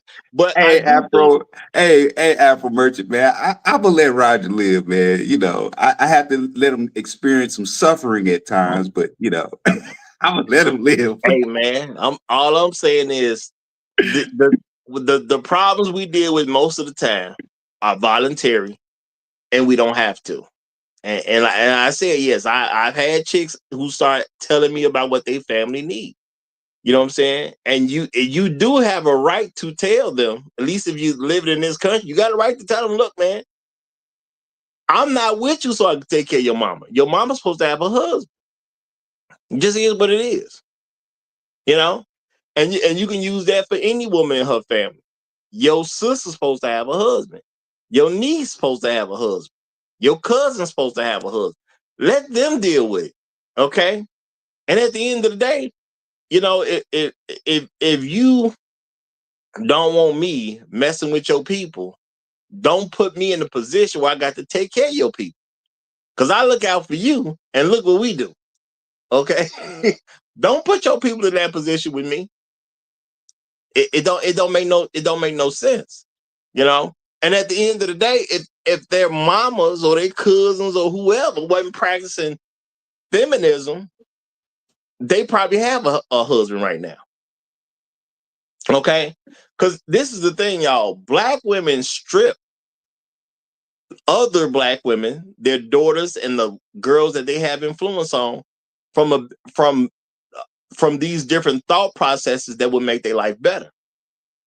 Think about it, y'all. If you strong, independent, don't need no man, that's gonna mean she gonna put herself in a position where the man ain't gonna be there, and then she suffers because she don't have him. Because when do you see a happy woman with no man? Let's just be real about this, y'all. When do we see happy women with no men? We Hey, don't. Roger. Go ahead. Roger. Mr. Suge asked a very important question, and I think it's for you, brother. I Now think remember it's how for you you, tell brother. people stay out my chat? You just all up in the chat. But let's hear. You, Go ahead. Mr. Suge said, you selfish Negroes never took one for the team. Well, Roger, well, No, wait a minute now. I didn't took one from the team. I didn't took you one from ain't the took team. one for the team, No, I Roger. did. I have distracted a woman long enough for my brothers to do what he had to do. Okay. No, Roger, you ain't took one for the No, team. I mean, taking one for the What? team don't mean you got to What you go mean, all the way. Roger? What you mean, Look, Roger? You ain't do it. You ain't took one for the team. Hey, no, we have to question your hey, loyalty, Roger. I was with the homies. What? I was with the homies. I Go ahead. distracted. I Go distracted ahead. the other ones. I'm just gonna say I distracted the other ones long enough for him to do what he needed to do. So for me, I So still you took one for the team. distracted the other ones while you Taking were one with for the Big team Shirley. don't have to include me getting down. No, Roger. It We don't have to have to. question your loyalty to Man, the he got it team, bro. in. He got it No, in. Goal was that accomplished. The goal was for him to give room to get you it in. didn't take no, Roger. You didn't take one for the team, bro. You didn't take one for the team, bro. If he got his goal done, No, I took one for the team, man. that's not taking one for the team, Roger. No. Taking one for the team is going through with the moment, Roger. In You didn't that go moment, into you I didn't distracted her enough so my man could do what he needed to do. Okay? Okay, Roger. I will leave you. So if he got it in, you know what I'm I will saying? leave you alone, The Roger. goal I was will leave you accomplished, alone, man. Roger. The goal was accomplished. Look. If one Go of ahead. y'all was with the ugly chick or with the big chick or whatever, and you Yeah, didn't want to be yeah. there and you agreed to take one for the team, I totally understand that as a man. I totally understand that as a man. Roger, you were But what I supposed to am jump gonna on the say, grenade, Roger. what I am gonna say is some of Go y'all ahead. should have been a little more creative. That's all I'm gonna say. It was creativity in you.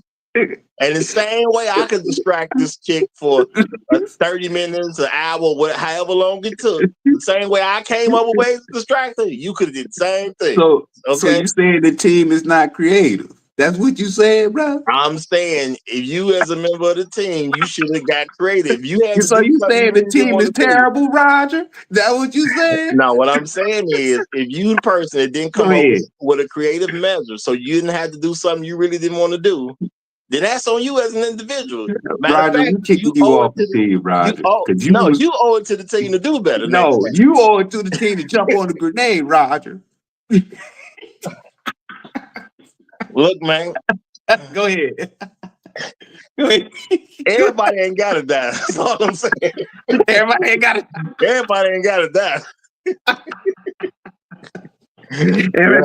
You want to live, huh, Roger? Yeah. The goal is The goal is to distraction. live, huh? Yeah, the number one goal is the distraction, because of course we start this stuff out when we very young men, and we start this stuff out. What was the actual goal? The goal was for the dude in that situation who had the quote unquote young tender, you know what I'm saying, to get it in the way he wanted to get it in. That's the goal. Now, That was the goal. if you a wingman, if you a good wingman, your goal is to make sure the distraction happens that he does get it in.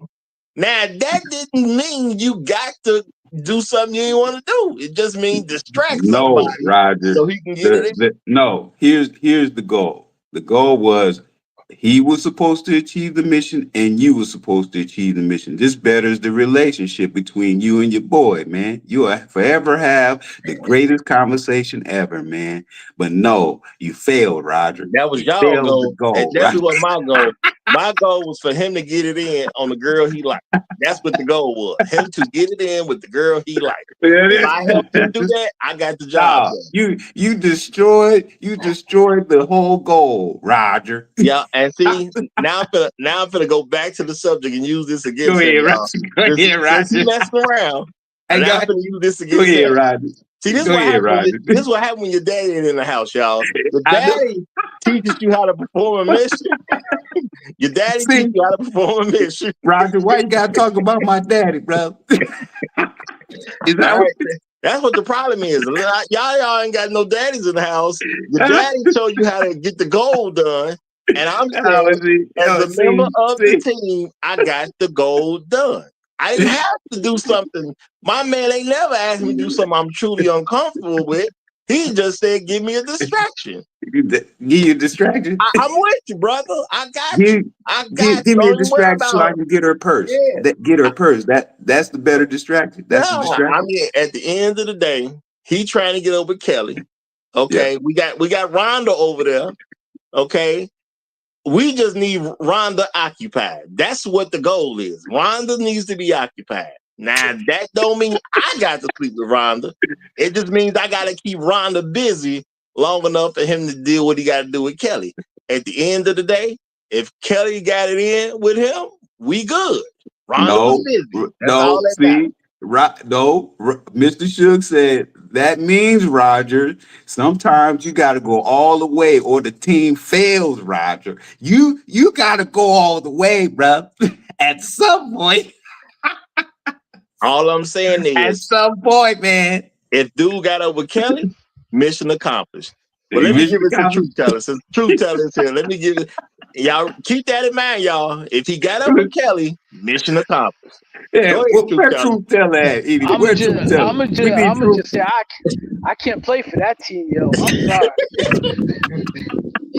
Tell the truth. Tell the truth. Y'all got to trade me. This is unlawful activity. I can't be involved in this. Hey man, no. If I could with 2 touchdowns, that's a win. If I could win with no touchdown, that's a win. That's all I'm saying. Yeah, I don't have to score. I don't have to take it into the end zone. I'm good. Nah, true. We need you to score, brother. We need you to score. Listen. A flea flicker to run out the clock is perfectly fine. Nah, bro. We need you to stay in bounds, bro. We need you to let me Coach, take me out. Coach, let me throw this out there, but let's get more back to the subject. But I'm saying Walter Payton, y'all, got a Super Bowl ring, and Walter Payton ain't got no Super Bowl touchdown. He did what was good for the team. Yeah, but he's Walter Payton. Roger, you Walter Payton, brother. You Walter Payton. Didn't score no touchdown. Not in the Super Bowl, he didn't. He still got the ring, though. He still got the ring. Hey, Walter Payton got touchdowns, does he not? Yes, but just not the Super Bowl. You Walter Payton, brother. Walter Payton. And we need you to score for the team, sir. A ring without a Super Bowl touchdown is good with me. It's plenty of people who got Super Bowl touchdowns. You and Truth Teller to score, brother. We need you to go all the way. Brother, there's plenty of brothers out there who got no championship, but they do got Super Bowl touchdowns. Which one would you rather have? Okay. All right, go ahead, man. Go ahead, Hey, Roger, this is the greatest show on earth, right? I mean, yeah, absolutely. You Walter Payton, brother. Now go ahead. You know what? I've never actually been in a scenario where I had to. I think it's my personality, but I've never been in a scenario where I had to be put into a situation where I had to set my girlfriend or my wife's family straight. It's always been a respectful thing. Whereas, like one time, my wife asked me for money to lend to her brother because he asked her for money.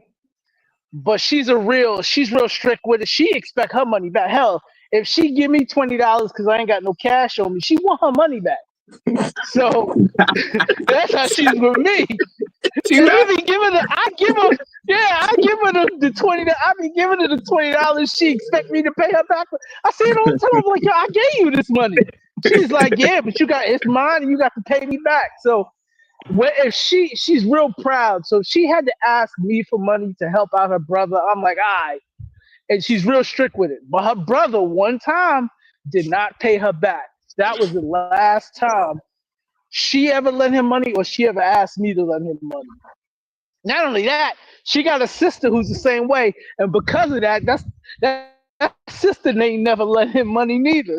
So it's like he kind of killed it with everybody. So it's like, all right, you getting the X from There go the everybody. He's like, truth. God There damn. go the. Yeah. So she real strict with it, but I've never had that situation where I gotta take care of your mama. But I can see how it will happen, and I have friends that it has happened too. And you know, there's certain lines you need to set when you're taking on a woman. Now I know other cultures they hell bent on, you know, part of the culture is taking care of the family, but they don't live in a reality where feminism been in the system for almost a decade, right? So that whole taking care of the family is understandable if you live in a system where the women ain't equals, you know, and you got to take care of grandma and mama and all that kind of stuff, and maybe even granddad because he old.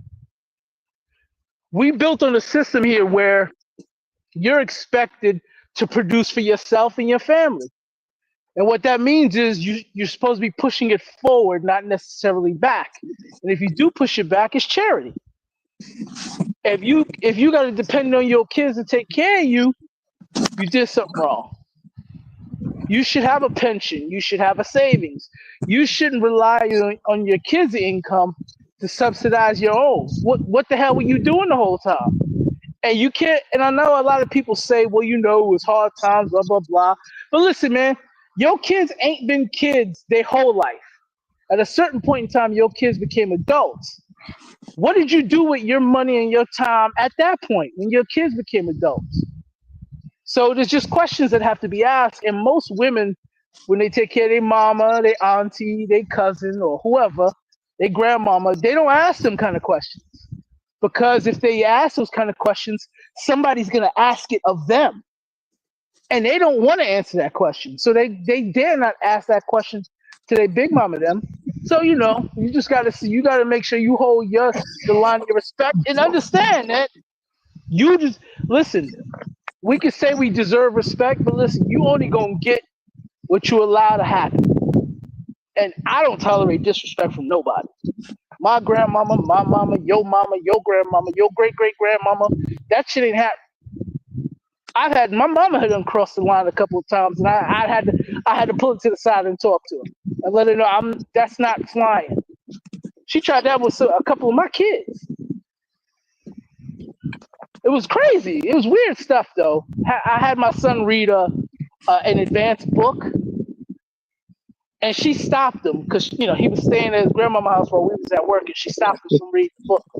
And I was like, why would you stop him from reading that book? I told him to read it. And she's like, well, that book's too advanced for him. I said, I know. That's why I told him to read it.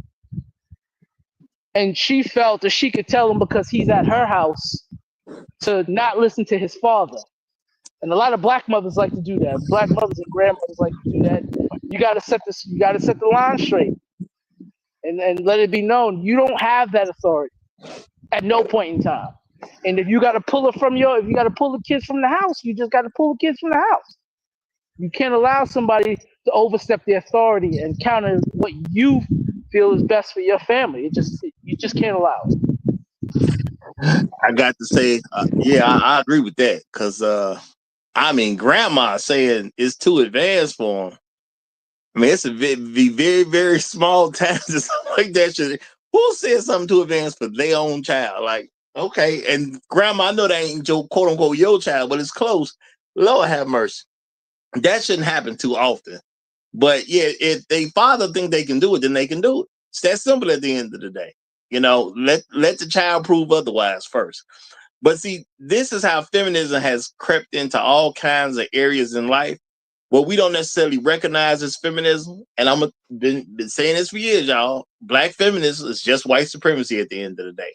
You got to kill these ideas. You know, this is my kid. This is what I want my kid to do. You either are in support of that or you need to be removed. Now, it ain't got to be vicious. We ain't got to be malicious toward people, but sometimes you just got to pick something different, y'all. See, that's an indicator of who can babysit my kid or who can't. Because if I let you babysit my child and you tell my child to do something that I wanted my child to do, I could understand a misunderstanding one time. But once we have a conversation and I say, well, no, I told my kid to do that, you're supposed to let that go. Now, don't get me wrong. I'm never gonna be disrespectful to someone's house.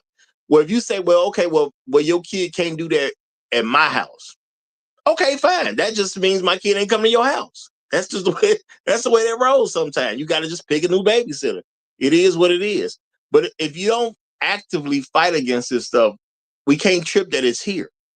And that's what a lot of black men don't want to do. We're not comfortable being confrontational with women.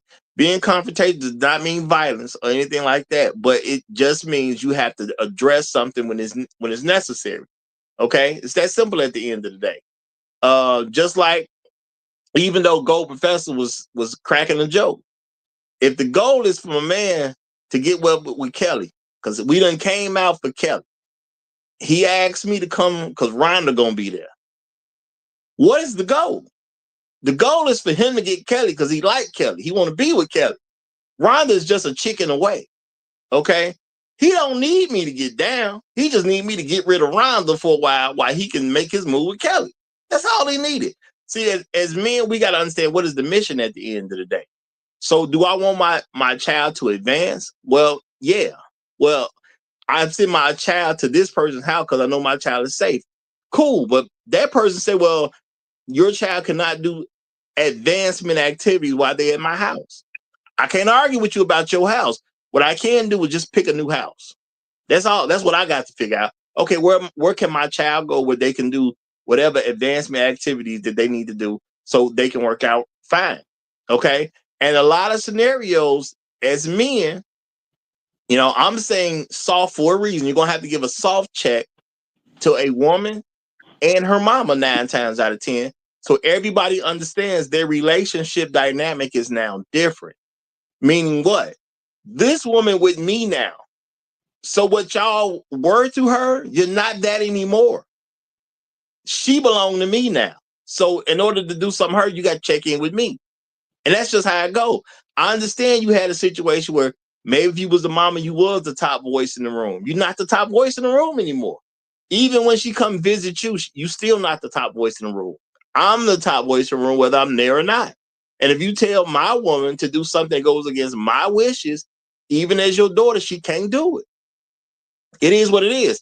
And y'all, a lot of us as productive black men, respectable men, functional men that actually believe in black men's leadership, you're going to have to start addressing yourself the way you are so other people can do the same thing. Look, I'm this woman's best opportunity. That's just real talk. Think about the women you've ever dated.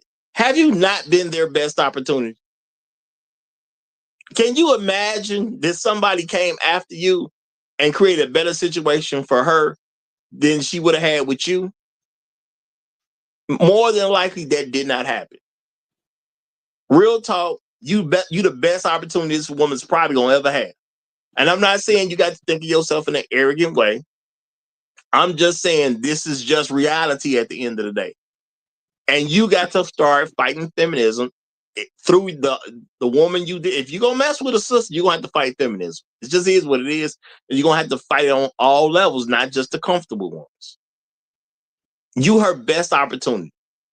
If it ain't for you, she probably ain't getting married. And don't say, like I said, if somebody say that's being arrogant, only about 27% of them are married now. So how you gonna tell me I'm not her best opportunity? I am her best. That's just reality at the end of the day. However you want to shake it, because ain't nobody marrying them like that. And at 27%, I'm pretty sure a lot of that 27% is some folks that still already past 50, 60, and 70 years old.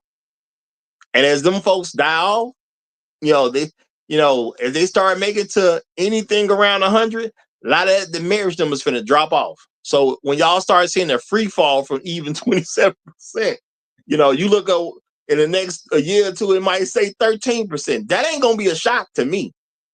Okay. I ain't gonna say it's gonna go that fast, but I'm saying none of this stuff is gonna be a shock to me. I expect that rate to drop down from around 27%, probably to about 13%, somewhat soon. Maybe within the next decade, it's gonna drop because you're gonna have some older folks that's gonna die. Yeah, I know this. Once Gen X go, when we start to go, It's gonna be single digit numbers. I'm just saying. Cause Hey, ain't nobody talking about that. These young dudes, and I mean the young women talk about when they get old, but they ain't old yet, so they ain't talking about it right now. It's all hey, good. Roger. I have to agree with you on the aspect of will they do better. I have to agree with you on that because if you uh, if you correct the female that you with, your significant other, meaning you bring her better health, she's able to sleep at night, in peace. She don't have no undue drama around her. She's in order to the best of her ability. You got her in order to the best of your ability. She's eating better. She's not experiencing a whole lot of health challenges other than the ones she already probably had. Uh, Her finances are in order because you, as the man, got her in line and gave her some understanding, provided she was following your instructions and proper corrections. Uh, there's not a significant a number of men that will experience after you do all that will keep them in to teach them or guide them to keeping that same energy or maintaining that life. Because you Let me say this though. go This is ahead. the thing. This is the thing. I'm not saying it ain't enough black men that could do it. The thing is, to them, we're all the same. If you are a productive, functional, respectable black man, especially when it believes in black man's leadership, black women generally look at you as the same. Okay. Now, at the end of the day, I'm not gonna say it's not enough men to do it, but at the end of the day, if she rejects you, she ain't giving other men like you too much of a chance either. So you're her best opportunity when it comes down to it. At the end of the day, and Well, the but issue I'm not is saying she's not. There's not enough men. What no, I'm no. saying is, I'm not saying. I'm oh, not trying to say you're oh, saying okay, that. Okay. oh, What okay, I'm saying is, when it comes yes, sir. down to it, y'all, we live in a whole society that pushes feminism. Okay, amongst black women, because feminism is just white supremacy at the end of the day. The goal is for her to not have a husband. The goal is for her to be dependent, and the goal is for her to blame black men for her dependency, whether that be on the government or anything else. It's supposed to be our fault. We take a lot of that stuff personally, and we should. If a black woman is failing in America, that is a choice. It is not because of what black men did or didn't do. It's she chose to fail. Because now there may be some changes looming because of people are worried about what Donald Trump done did through executive orders and all this DEI stuff and how it's going to affect the workplace and all that type of stuff. Yeah, some stuff might happen to black women. Now I know we did some stories about black women losing some jobs. We have not lost a significant amount of jobs because we were talking about what 300,000, a little more than 300,000 people were black women who lost a job. Well, there's millions of black women here. That's not a big percentage at all. It didn't even come up to 1% when you actually count the numbers. So at the end of the day, ain't much change. Now, if they start really dealing with some changes in the future, that's on them because all of them could have been married. Black women who have a job, if you are in a body that's healthy enough to perform a job, you are in a body that's healthy enough to get a husband. It's just that simple at the end of the day. So whatever happens to them ain't got nothing to do with us. This is about them and feminism and how feminism has destroyed them even through their own mothers. Because their mothers tell them stuff that makes it more difficult for a man to be with them. Because at the end of the day, now I use this example about asking men for money for them. Why is she asking me for money if I'm the husband? I'm not married to this lady. She's telling my wife to ask me for some money. Well, can we give my mama this? Why didn't her husband give it to her? That got nothing to do with me. I don't feel guilty that she don't have it. She didn't get a husband and she could have. So I don't care. And I know that sounds rough to me, But my thing is, how many households am I supposed to take care of? I'm supposed to take care of my household. Anything I do beyond that point is charity. I can't feel bad for not giving charity. Charity is not owed. So what if she suffers because I didn't help her? If I had it to give, maybe I would. But whatever's going on, I decided we ain't got it to give. And plus, I'm not going to have my wife be in a situation where her mama is used to depending on me. I don't want her to have that type of relationship with her mama. I'm in her life. My job is to get people to either cut their relationship off with her or reduce their relationship significantly with her. That is my job if I'm going to be her husband. You can't have the same type of relationship you had before I showed up. That's not what's supposed to happen. That is called being normal, y'all. It is normal for a woman to reduce her relationships with other people and start to supplement that with time for her husband. Maybe she took advice from you, but she got a husband now. She probably gonna take most of her advice from me. Maybe you did used to give her some money. She got a husband now. I'll be giving her the money. You can keep yours to yourself. Maybe she spent a whole lot of time with you. She has a husband now. She'll be worried about what I'm doing and what our kids are doing. And her time spent with you is going to reduce significantly. Everything reduces significantly once she gets a husband. But the thing is, you cannot get one if y'all allow stuff from her mama to be passed on into your wife or your wife to be. Y'all got to cut that feminism stuff out that your woman is practicing. Because let's keep it real. If you're dealing with a black woman, ain't nowhere in the world you about to meet one in America today that ain't practicing some form of feminism. You're going to have to cut it off. And guess what? A lot of people might think you're a bad guy because you had her cut it off. But what do you want for your future? And what do you want to be an example to your children? You cannot teach my daughter how to be a feminist. That don't work for me. You can't teach my sons how to be feminists. That don't work for me. What good is that going to do me in my future? None. So therefore, it's not allowed. That's just the way it goes sometimes. And people going to think you mean. Are you going to be okay with that? You know, I just told y'all, I had to tell women, you know, they mamas, that her relationship with this woman is now different because I'm in the picture. Now, that's not me trying to G-check nobody. Again, y'all, I'm saying that was a soft check, and I'm just giving them an announcement.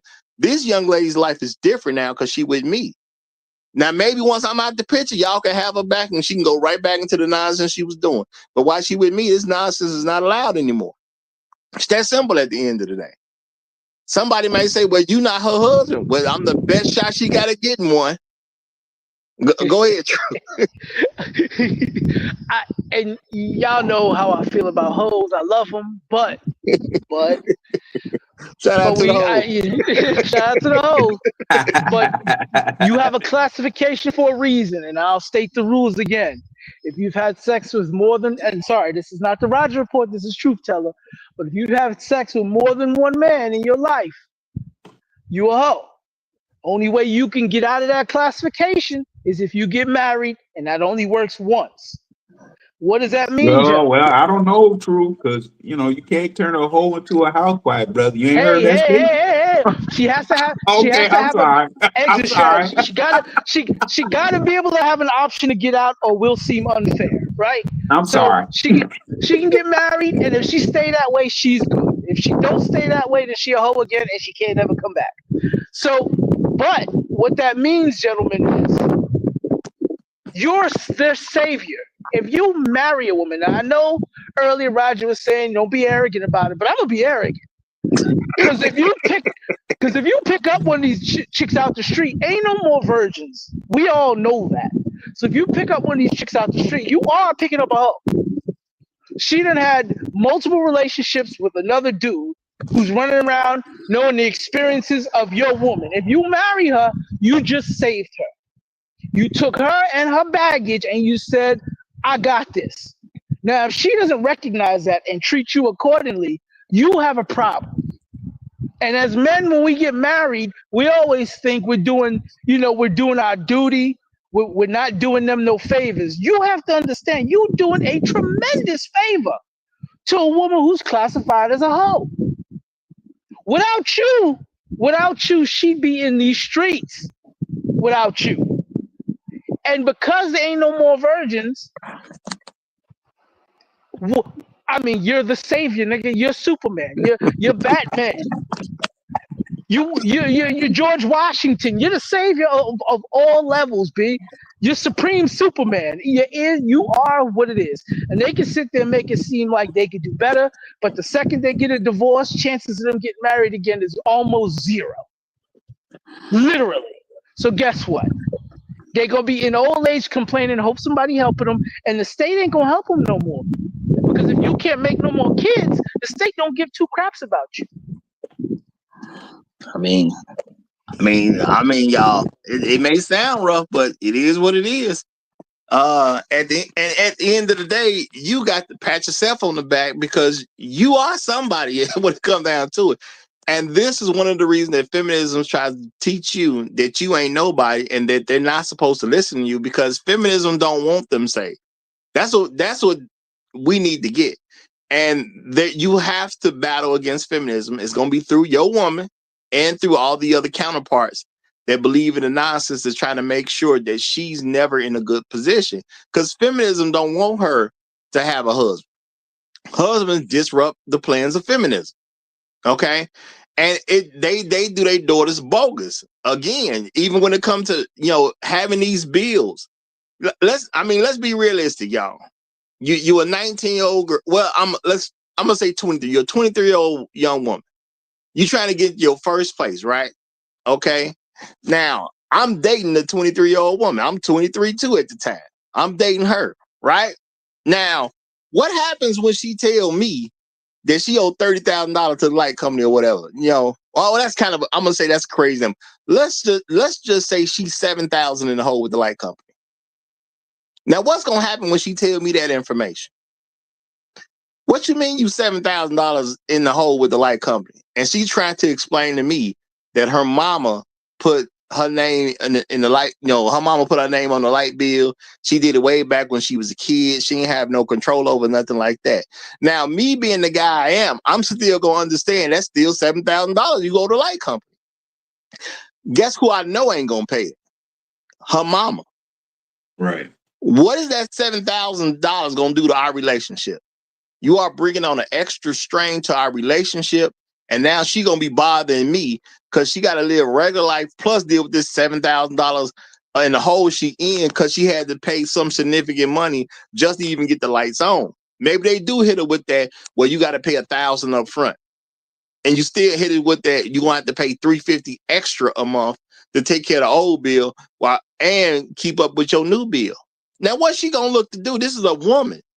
She gonna look at her man. I'm not paying your $7,000 of debt because your mama put your name on a light bill. I don't like you like that. I'm being realistic. Okay, we 23. I don't like you like that. Okay, I don't know you enough like that. He said, I don't like you like that.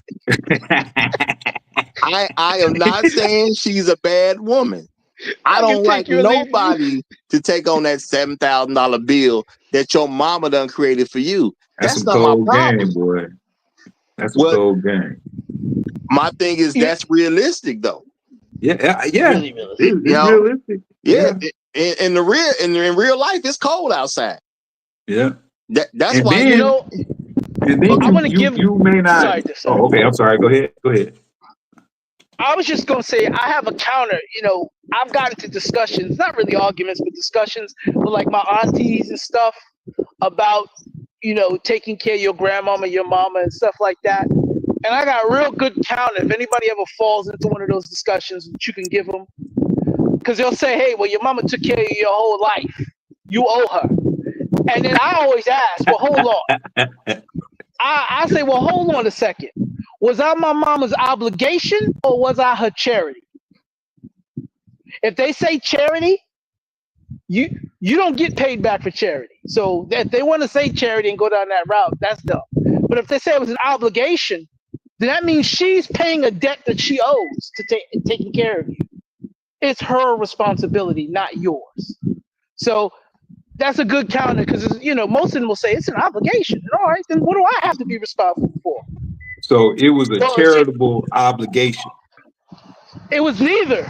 I mean, sorry, it was both. It was It was, both. It could be it was a both. charitable The, obligation. the only thing I know is whatever you want me to do right now is all charity. Yeah. It's not an obligation. Because And you taking then care of me is not an obligation you have to me. It's an obligation you got to the state. Because you're going to go to jail if you don't take care of me. and then you have to be concerned with, is the daughter going to exhibit those same type of energies, right? More Like than likely she will. you get what I'm saying? You know, the mama did it. Hey, Now you with her. Now you got to examine what her behaviors are going to be. You know, especially when she came to you talking about, oh, my mama put my name in a bill when I was a child. Now I'm $7,000 in the hole. Well, now you got to worry about what lessons. In which, Roger, earlier in the chat, I asked you too. Do you think this inspired the scamming game? You know, because that's what we see a lot. I'm I'm not gonna just say asking the question. I'm You not gonna know, say that inspires scamming, but scamming is just a part of their lifestyle. okay, well, That's all. And maybe think about maybe it. I'm using the wrong word, but No, no, it is a I'm not question. saying using the wrong word. I'm saying that's just a part of their lifestyle. What Yeah. is it when you put bills in your child's name? You are scamming. It's You're scamming. scamming your child, and you're scamming the It's company you put. scamming. You're right. You're Yeah. scamming the company that you getting the bill with. You scamming two Yeah. parties at that point. Yeah. That it is what it is. So it's just that's part of their lifestyle. You know what I'm Yeah. saying? So it is what it is on that note. And that's why my thing is, if your mama got you in the hole for $7,000, why don't you talk to your mama about it? Yeah. Don't bring it to me. Well, no. Bring it to me, but I'm going to give the advice that you need to be given. You're going to have your mama pay for that. Yeah. Hey, I mean, that's what it is, man. No, That's I've what it is. literally told women this personally because they mamas did it to them. And I've told them, look, you got a couple of options here. You either have to tell your mama and try to get your mama to pay, which I doubt is gonna ever happen. You might well forget her paying. Now, but I do want her to address her mama about it so their relationship can be what it actually needs to be. A lot of times this can free a woman from her mama. I can't guarantee you because I've seen it where it didn't necessarily mentally free a woman from her mama, but it can free a woman from her mama. When her mama got to actually face what she's done to her daughter, I've even seen it with sons, and they see how their mama gonna act, because y'all know black women ain't about to take accountability for the most part. It don't make a difference that their own child is involved. That's just not what they own. So if you can fracture a bad relationship, because I'm not saying I want people to fracture their relationship between good parents, but if you fracture a bad relationship, what needs to happen? Either they need to repair that relationship or that relationship will break and just come to an end. Either one of those things is good. If you tear a hole in their relationship, well, if you set them up so they can tear their own hole in relationship, they win by default because they don't have to deal with the person destroying them. Or they actually fix their relationship, which is still a win by default. So you can't hurt them by making them face their parent. Same thing, even if it's a son. You can't hurt them by making them face their parents and how diabolical their parent has been to them. And you get them in tune with not doing it anymore. Because I'm grown. I can't have you all up in my stuff and messing up my social security number, bringing out my credit and all that type of stuff. Yeah, I told you I had bad credit. Okay. It was a So little did bit of work I. to fix it. Okay. Say that again, Truth I Teller. did too. Twice. I had bad credit twice. I fixed it twice. Both times I fixed it. I fixed it twice. So I'm pretty good at the credit and fix game at this point. Right. As I told y'all before, but you know what I'm saying? I didn't did my credit so bad now that every Saturday I'm looking at bills. Okay, what needs to go in What need to every be Saturday paid? now. Mm-hmm. And I'll probably be doing that for the rest of my life. Because you know what I'm saying? I just can't have it get messed up no more. And the last thing I would need would be to somebody else messing up my stuff. Oof. It's one thing when you do it, you know what I'm saying? Like you drive a car and you wreck your own car, you was drink too much or something, you didn't get caught, but you crash your car into somebody's fence. It's one thing when you do it. It's a whole other thing. You lend your car to somebody else and they go out and crash your car. That's a whole other thing. You don't feel the same way about it at the end of the day. You know? I wanted to point something out though, Roger, because what you just described is 100% accurate. But this is what the feminist defense is. Y'all have all heard it before. He's trying to control me, right? He's trying to cut me off from my family and control me. Now, there's a really good rebuttal to this. Now, their response to this rebuttal will either be they'll start lying about abuse or they won't say nothing, right? And then you ask the question, well, what are you going to benefit by staying connected to your family? A lot of them don't have nothing besides I love my mama. That's pretty much all they're going to give you. It's pretty much all they're going to give you. It's my mama. What do you mean? What are you going to gain staying connected to these people? Is your assets going to improve? Is your life going to improve? Are your kids going to be happier? Are they going to be better off? Are they going to be more productive? Anything tangible. They're going to give you intangible things that you don't know will or will not happen. You can't really tell. Honestly, you can't even measure. That's what you're going to get. And then when that don't work, they'll start saying, well, he's trying to abuse me. You're like, well, how's he abusing you? Well, he's forcing me not to talk to my family. That ain't abuse. That's called protection. Well, he shouldn't be able to tell me what to do. That's not right. And then, misandrous and all of that, those words will pop up. But that's how you know if you should cut her or not. Because with those responses, if she's not understanding, hey, we doing this because this is what discipline looks like. And your family is going to make you go against a discipline that's going to help you. If they can't see that, you don't want them on your team anyway. Because then that means they're going to sabotage you at some point in time. And you just need to keep it moving. It is what it is. And I'm going to say shout out to QM. He says, please stay out of the projects and Section 8 community, dating and marrying these chicks, especially if you're not a part of that segment of the community. Now, I'm going to say this. QM, this is somewhat good advice. And why am I going to say somewhat good advice? Because one of the greatest things that have helped feminism, white supremacy, and all that other mess is that it's the poor girls in the projects. That has been pushed real hard. It ain't just them. Who are they taking their cues from? They're taking their cues from women who are quote unquote successful, women who are on TV, women who are in the corporate world. Who's training them how to act like that? So I'm not saying what you're saying is wrong. You do got to kind of look at those folks and side eye them a little bit. I'm not saying you can't, but I'm also saying it ain't just them. We act like if she not poor, she ain't she ain't a part of the sisterhood. Poverty is not what defines the sisterhood. Their behavior defines them. So there's women in good positions who's just hardcore, far more hardcore in the sisterhood than some chicks in the projects. Y'all think these female politicians ain't part of the sisterhood? Can't find no trace of a black husband. But you think they not part of the sisterhood? Now they politicians. They probably make a little money. They probably doing all right. You know what I'm saying? Probably dressed much better than the chicks from the projects. But them chicks from the projects ain't nowhere near close to feminism as they are. So I'm not saying the poor ones ain't gonna be a part of the sisterhood, but I'm just saying don't think for a second that just because you're not around the poor ones that the game over with. That's all I'm saying, y'all.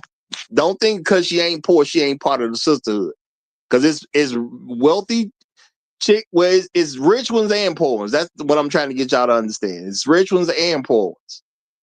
And unfortunately for a lot of rich ones, they are far worse and they are far more involved in the sisterhood than the poor ones. The rich ones help make the plans. There's a very significant show for Black women that happened, y'all. I was talking about this with some other folk, but there's a show that was very significant to Black women. Now, I want y'all to understand how significant this show is. There is one thing that comes on per year on just regular television that we know we have parties for. I'm not saying you went to the party. I ain't saying you didn't go to the party. But you know good and well there's all kinds of parties for this one event that happens just once a year. It's the Super Bowl. The Super Bowl is so big, there's something called Super Bowl parties. You don't have to explain why people are having a Super Bowl party. This is a huge thing amongst American society. There was a show that I do plan to go over. I'm going to start going over because I think it's necessary that we should go over it because I want people to understand why it was so significant. There was a show that black women had parties for as if it was the Super Bowl. That show was called Scandal. All right. Why did Scandal happen? Because it wasn't a poor woman that got Scandal taken care of. Now, that's not a poor woman. That was a woman that's pretty well to do. She make plenty of good money. Okay. But what was Scandal? That was a woman far more entrenched in feminism than some chick from the projects. Think about it. She was far more entrenched in feminism than some random woman from some project. I'm telling you, I'm not telling you that girl from the project ain't a feminist. She don't want her baby daddy around either. All I'm saying is don't be fooled by the money. That's what I'm saying. This is about the collective of black women. And most of them are feminists, period. They just do it at different levels. Okay. One lady, she said something more of the rules that's going to be shown to people because they're going to get messaging through television. The ones in the projects, you just see them carry it out a little bit more. You pay attention to them carrying out their feminism a little bit more because they act more of a fool. That's what it comes down to. The ones in the project, you expect that to be the ones that go out at a store and start twerking in the aisles. That's who you expected to do that. The ones at Walmart acting a fool, you expect those to be project girls. Not necessarily project girls, but that's who you expect to be project girls. Somebody creating television shows to give women certain messages, you don't think about her and say feminist, but I mean, it's clearly there. And she telling other feminists how to move. Which one more dangerous? The one that tell the other feminists how to move or the one that just follow instructions? Think about that, y'all. So, and I'm not saying QM is wrong. QM is saying something that's correct, but I'm just saying expand it beyond what they make. Because truth be told, who are the worst feminists? The ones who've been to college, got jobs, maybe they're executives, okay, maybe they're managers of some kind, or the poor girls in the projects who ain't never had a job. Who the worst feminists? Think about that. Okay, it's so bad right now. The general black man don't want to have to go through a black woman to get a job. We hate HR department. Why? Because they filled with black women. Let's you know what I'm saying? When we remove all the other stuff, that's what it comes down to. Black men don't like HR because we expect to have to go through a black woman. And we know we got to go through a black woman. It's an issue with us getting a job. Not because we ain't qualified, it's because she black. What black man ever talks about working for HR? Now, maybe that's something we need to actually start focusing on as men, y'all. If you gonna, maybe you need to work on getting into HR. You know, and that's a real talk. Maybe that'll help. If you ever got if they changing something at a job or you want to switch departments, maybe you should try to go to HR. Okay, because HR is not a great place for black men. Let's just keep that real. You go to HR, you be quiet as possible, say as little as you can, say yes so you can get your job and get on up out of there at the end of the day. But HR ain't been a friendly place the way it's been reported by black men. But black women love it in HR. So I'm just saying, okay. Shout out to Red Black Expat who says Maxine Waters and Oprah Winfrey are two examples. I'm gonna say very good examples. And y'all, Oprah rich. Okay, so I don't know what to tell you when it comes to incomes. you better start looking at everybody with the side eye, to keep it real. You know? And the thing is, as black men, y'all, feminism can't be avoided. Now, I do understand that there's some men packing up and they saying, hey, I'm just getting about the country. I ain't telling you not to. I understand why you gonna make those decisions. I'm definitely not telling you. I understand why you make those decisions. But I also understand if you are staying here and you want to work it out with a black woman, and I'm not saying that you can't. I'm just saying there's gonna be some extra work that come with the territory. And you gotta be prepared to do the extra work. And you're gonna have to be prepared to stand up a little more than what you would have to do in some other family. You gotta understand that feminism told her that she ain't worth that much. So you're gonna be dealing with a lot of women with low self-esteem. A lot of their mamas have destroyed them in all types of ways, not just putting bills in their name. Okay. They tell them how to dress inappropriately so men who have something going on for themselves not gonna pick them first. You know what I'm saying? Y'all think about it, y'all. Who sent them girls out to the club dressed the way they dress? You think they mama is stopping them, telling them going back upstairs and put some more clothes on, look a little more classy? That ain't they mamas telling them that. Okay. They mamas is saying you ain't showing enough. You know what I'm saying? They mamas are saying make sure you got your thongs on. They mamas is the one with them shopping, saying, well, why don't you try this on? You know, since you got bigger breasts, you know, this will probably attract a lot more men to you. This how you gotta wear this. This how you gotta wear that.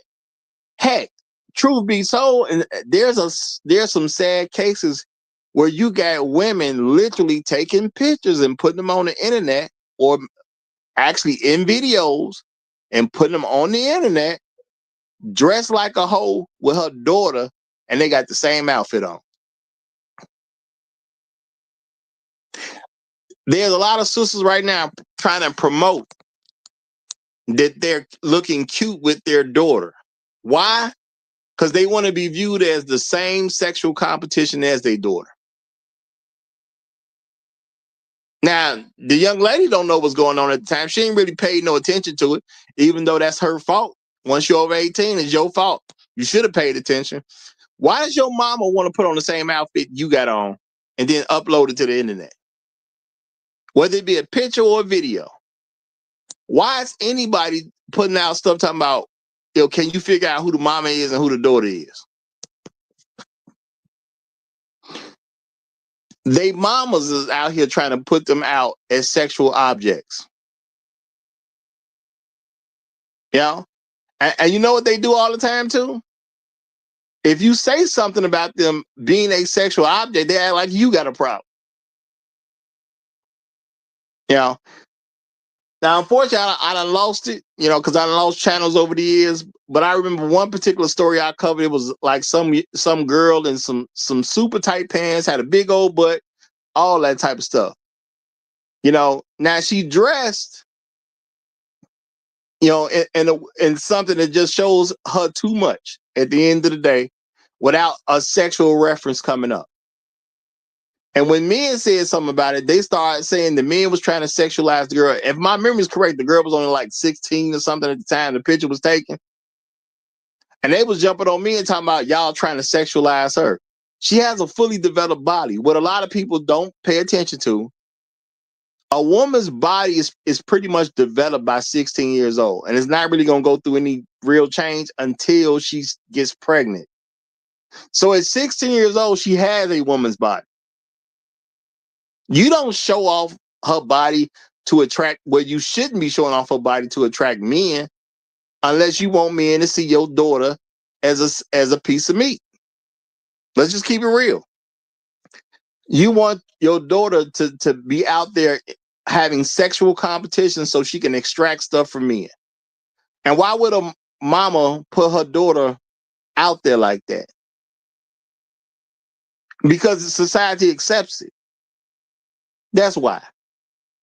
Because if it was accepted by society, she would literally put her on the stroll. Why? Because everything some dude buys her, she don't have to buy.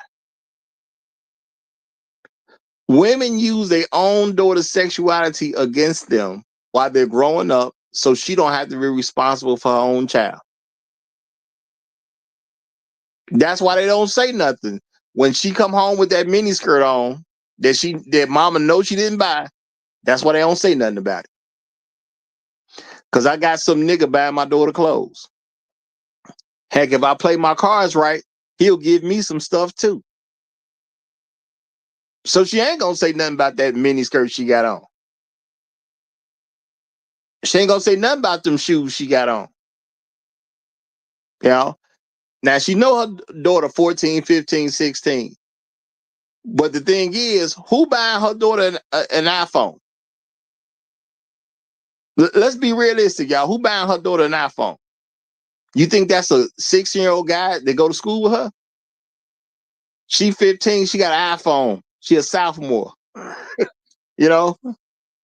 You think a 16-year-old bought her that? Some guy working at McDonald's is using his check to buy her an iPhone? No, that don't look like no McDonald's purchase. You working at Checkers, but you buying your quote unquote girlfriend a brand new pair of Jordans? Don't sound realistic to me. Okay, you the manager at Church's Chicken. Somehow you the manager. You're 18 years old, but you're still in high school. But somehow you the manager. and, and and you bought some girl that Gucci belt she taking home. Yeah, see, this stuff don't be adding up to me, y'all. This stuff don't be adding up to me. Now, maybe I'm not as good as math as some of y'all are. Okay, real talk. But it don't add up to me. So this is the thing, y'all. Our women have this very close relationship with feminism. If you don't get in there and start checking some stuff, you're not going to be able to control it because they're not going to voluntarily let you control it. And that's why you're going to have to do battle with her and more than likely her mama too. Truth be told, if she has some sisters, it's probably going to be her sisters too. And realistically, it'll probably be her aunties as well because they all going to pretty much have the same poisoning when it comes down to feminism. And black feminism ain't never not been white supremacy. Okay? White people need to control black women's ideology so they can have them to depend on. All right. Shout out to JJ. He say, "Stop it, Roger. Today is Monday." And this stuff is depressing, man. Yikes. Long live the habitual line steppers. Hey, man, it is what it is. It is what it is. Well, you know what? I ain't trying to put it out like it's depressing. I'm just putting it out the way it needs to be put out because this is something that we need to be focused on as black men. If we're going to deal with black women, this is stuff that you're going to have to deal with. You're going to have to come across and you're going to have to be willing to cut, you're going to have to be willing to take down that dragon. Okay? One of the biggest dragons you might have to take down is it might be in your own house. Okay? Now, I'm not telling y'all to live with them.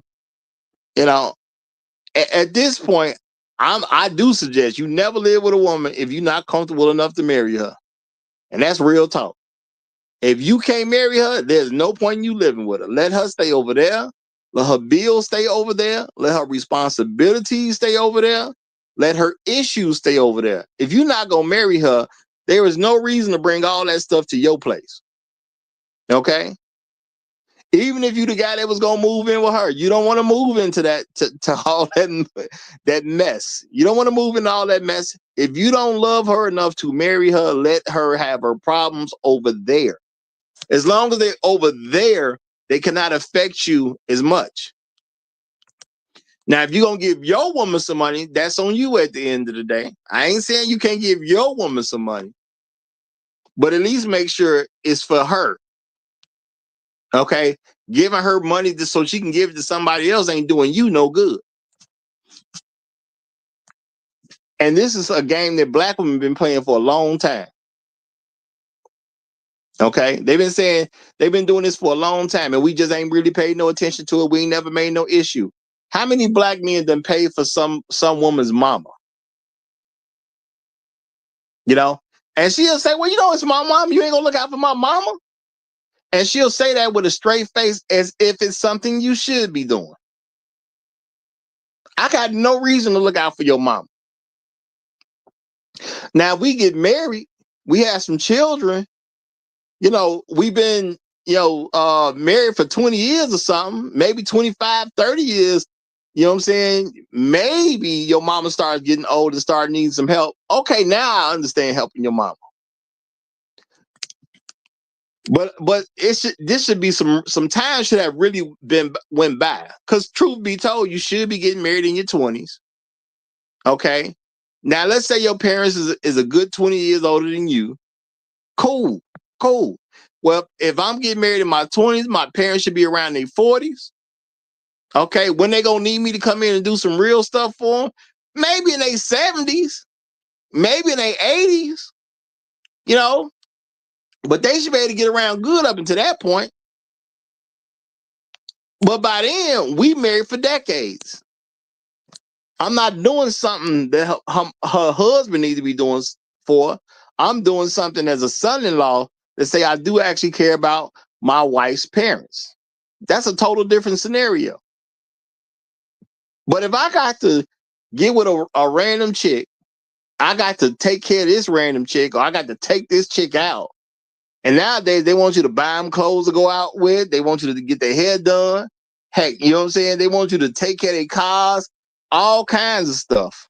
Okay, they want all kinds of stuff. And then on top of that, you want me to give you some money so you can give it to your mama?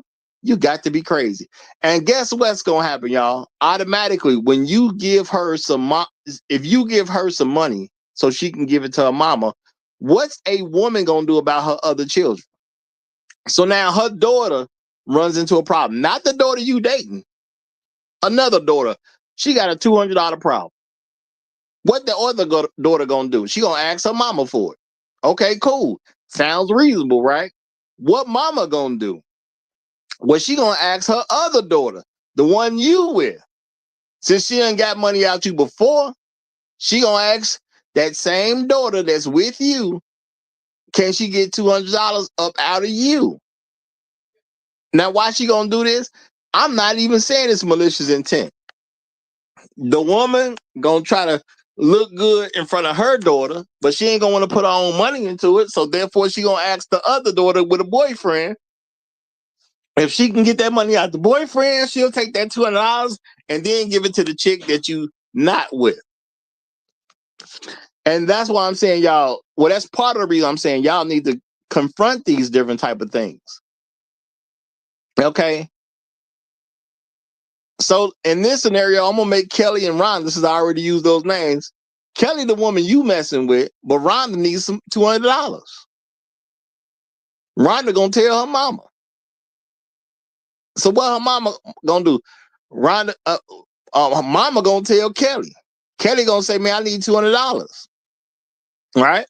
If you make it okay for her to ask for mama for her money, mama needs $200. All right, well, here go $200 since it's for mama, right? Okay, cool. So mama done got the $200 and she done gave it to Kelly. So do Kelly need to be responsible? Nope. Is Kelly gonna learn some kind of lesson? Nope. So what Kelly gonna do? She gonna need some more money later. Because Kelly ain't learning nothing. No, not Kelly. Rhonda ain't learning nothing. All Rhonda know is if she get herself into some trouble and it gonna cost a little bit of money, all she gotta do is tell her mama. Her mama gonna talk to Kelly, and then Kelly gonna talk to you. Now you gotta come up $300 this time. Now it's a $300 problem. But it's for mama, so it don't make no difference. We shouldn't look at it that way. We can't look at it as negative. When mama been setting your own woman up, Kelly, to be a problem for you from Jump Street, and now you're paying mama so she can give money to her other children. Because what's it to her? She not paying for it. Now, what about when Jason got a problem? Jason saw Rhonda get some money. You know, where the money come from? It came from you. They all know this because they talk to each other. So what Jason gonna eventually do? Because let's keep it real, y'all. Every man does not belong to us. Every man is not a respectable, productive, functional brother that believes in black men's leadership. Jason wasn't raised that way. Jason was raised by his mama, and he liked the way his mama raised him. So what Jason gonna do? Jason gonna see Rhonda got her $200. So what Jason gonna do? Hey, mama, I need $250. I gotta pay this bill. If I don't pay this, if I don't pay this right now, you know what I'm saying, I'm gonna lose my license. So, that's a concern. Mama gonna say, well, Kelly, I need $250 for your brother Jason. Okay. Now, Kelly, depending upon how much talking to you have, maybe this turns into an issue right then. And maybe Kelly reluctantly asks you for $250. Okay. Well, what you need $250 for? Now maybe Kelly might have even possibly been lied to. Okay, but you get a $250. Now the $250 eventually gets into Jason's hands, and now later on down the road, you found out this $250 was for Jason. Mama didn't even need the money. What you gonna do? What you gonna do now? You can't really go after Jason because Jason didn't ask you for the money. If you gonna say something to Jason, you gonna sound like a lunatic. Hey, bro, did you ask your mama for $250? Yeah, I asked her. She gave it to me. Why? How you even know about it? Oh, man, because I gave Kelly that money. And Kelly gave that money to your mama, so that was my mama. Okay, and? Well, you owe me $250. How? Nigga, I got $250 from my mama. I didn't get $250 from you. So now you sound like a nut.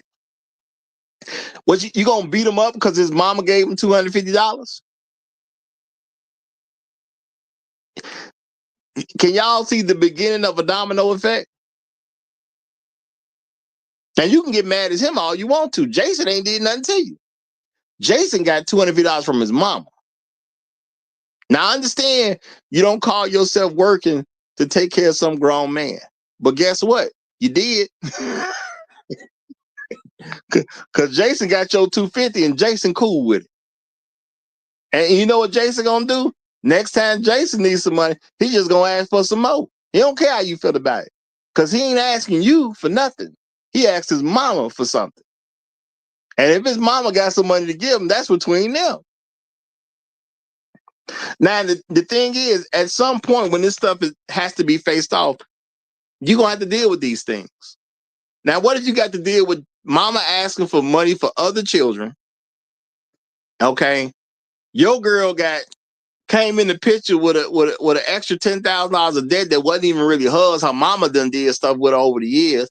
So now she owed the light bill. Well, we said $7,000. So she owed the light bill $7,000. She owe she'll extra $1,500 for tickets she got on Kelly's car, that she just never paid for. Okay, and then another $1,500 in miscellaneous stuff or whatever. All this stuff affects our relationships. Okay, and she gives Kelly bad attitude. Why? Because she don't respect me and herself. So she try to continue to get Kelly to be disrespectful of men. Okay, Kelly, the one you like. How is this gonna help you over time? Mama's always trying to make sure Kelly is a horrible person for whose benefit? It definitely ain't your benefit. Now, if you don't do something about this and you have some kids with Kelly, this stuff gets passed on to your daughter. This stuff starts to spread through your family. Why? Because you and Kelly got some daughters. So when Kelly started teaching your daughter all the wrong stuff, well, maybe you got some brothers and sisters and they got some daughters. What y'all think they're going to do? They cousins, they're going to hang out with each other. Don't let them be the same age or right around the same age either. That's just going to make it far more impactful. So, little Kelly Gonna be teaching your nephews and nieces, well, especially your other nieces, how to be terrible people. Why? Because you didn't nip it in the bud when Kelly was doing it. And it kept coming from Kelly's mama. Okay? You took on all that extra debt and said, don't worry about it, I got it. But now they still trying to extract money from you.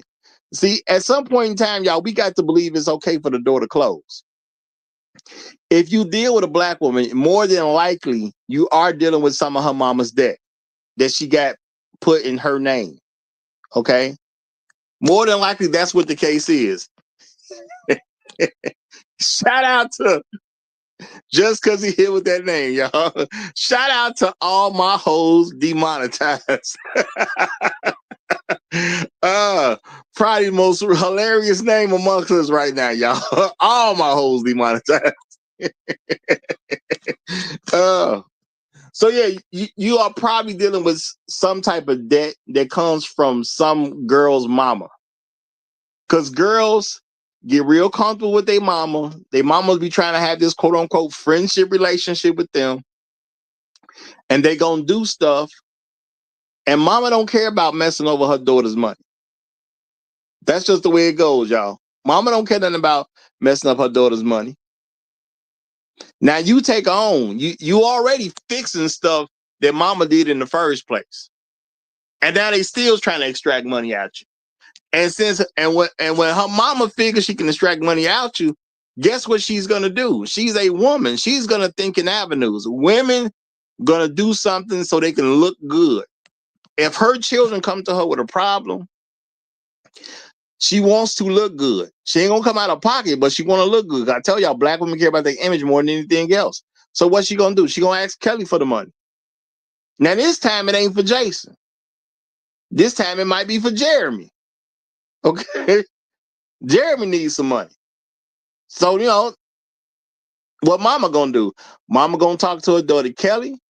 Kelly, look, you got a husband. Your man works every week. Everybody else not necessarily doing so good. Okay? He married into this family. He's supposed to look out for us. Okay? He's supposed to look out for us. Now, this is the issue. Jeremy had an accident. Jeremy got to pay a $500 deductible. Okay? Jeremy need to be able to get up and go back and forth to work. You know, people struggling out here. She gonna hit all the sob stories. Kelly, listen to this nonsense. Now Kelly come to you talking about, man, can we get $500 to mama? I already gave her $300 one time. I already gave her $200 one time. Then I gave her $250 another time. Now she needs $500. Yeah, it's important though. Okay. It's important though, because it's always important for them. It's always important enough to get your money, but it's not important enough for them to work for the money they sells. You know. Shout out to Maggie Thompson under the veil. She says the only way to stop it the only way to stop it is to say all my money, extra or otherwise, goes for my betterment of my children, because my wealth will flow down, not up to adults who should know better. Shout out to Maggie Thompson. Maggie Thompson under the veil making a powerful statement. And you know what? I agree with that wholeheartedly, y'all. And this is just something black men need to learn how to deal with. Yeah. I remember one time I said, I don't owe my mama nothing. Somebody actually came here and said I sounded crazy talking about I don't owe my mama nothing. I don't owe my mama nothing, y'all. I don't owe my daddy nothing either. Okay? Those are my parents. I don't owe them squat. I don't feel like I owe them anything. I know a lot of people talk about your feelings. I don't feel like I owe them squat. They were my parents. I wasn't there. I was not their parent. Okay? If they were my children, then we could talk about what I owe them. My parents get stuff out of me simply because I love them, I respect them, and I cherish them. That's why they get stuff out of me. I don't owe them squat. Okay? I would tell them to their face. I don't owe them squat. Nothing they say to me gonna sound like my obligation. Not from a financial standpoint. A parent can owe their child, but I don't think a child can owe their parent.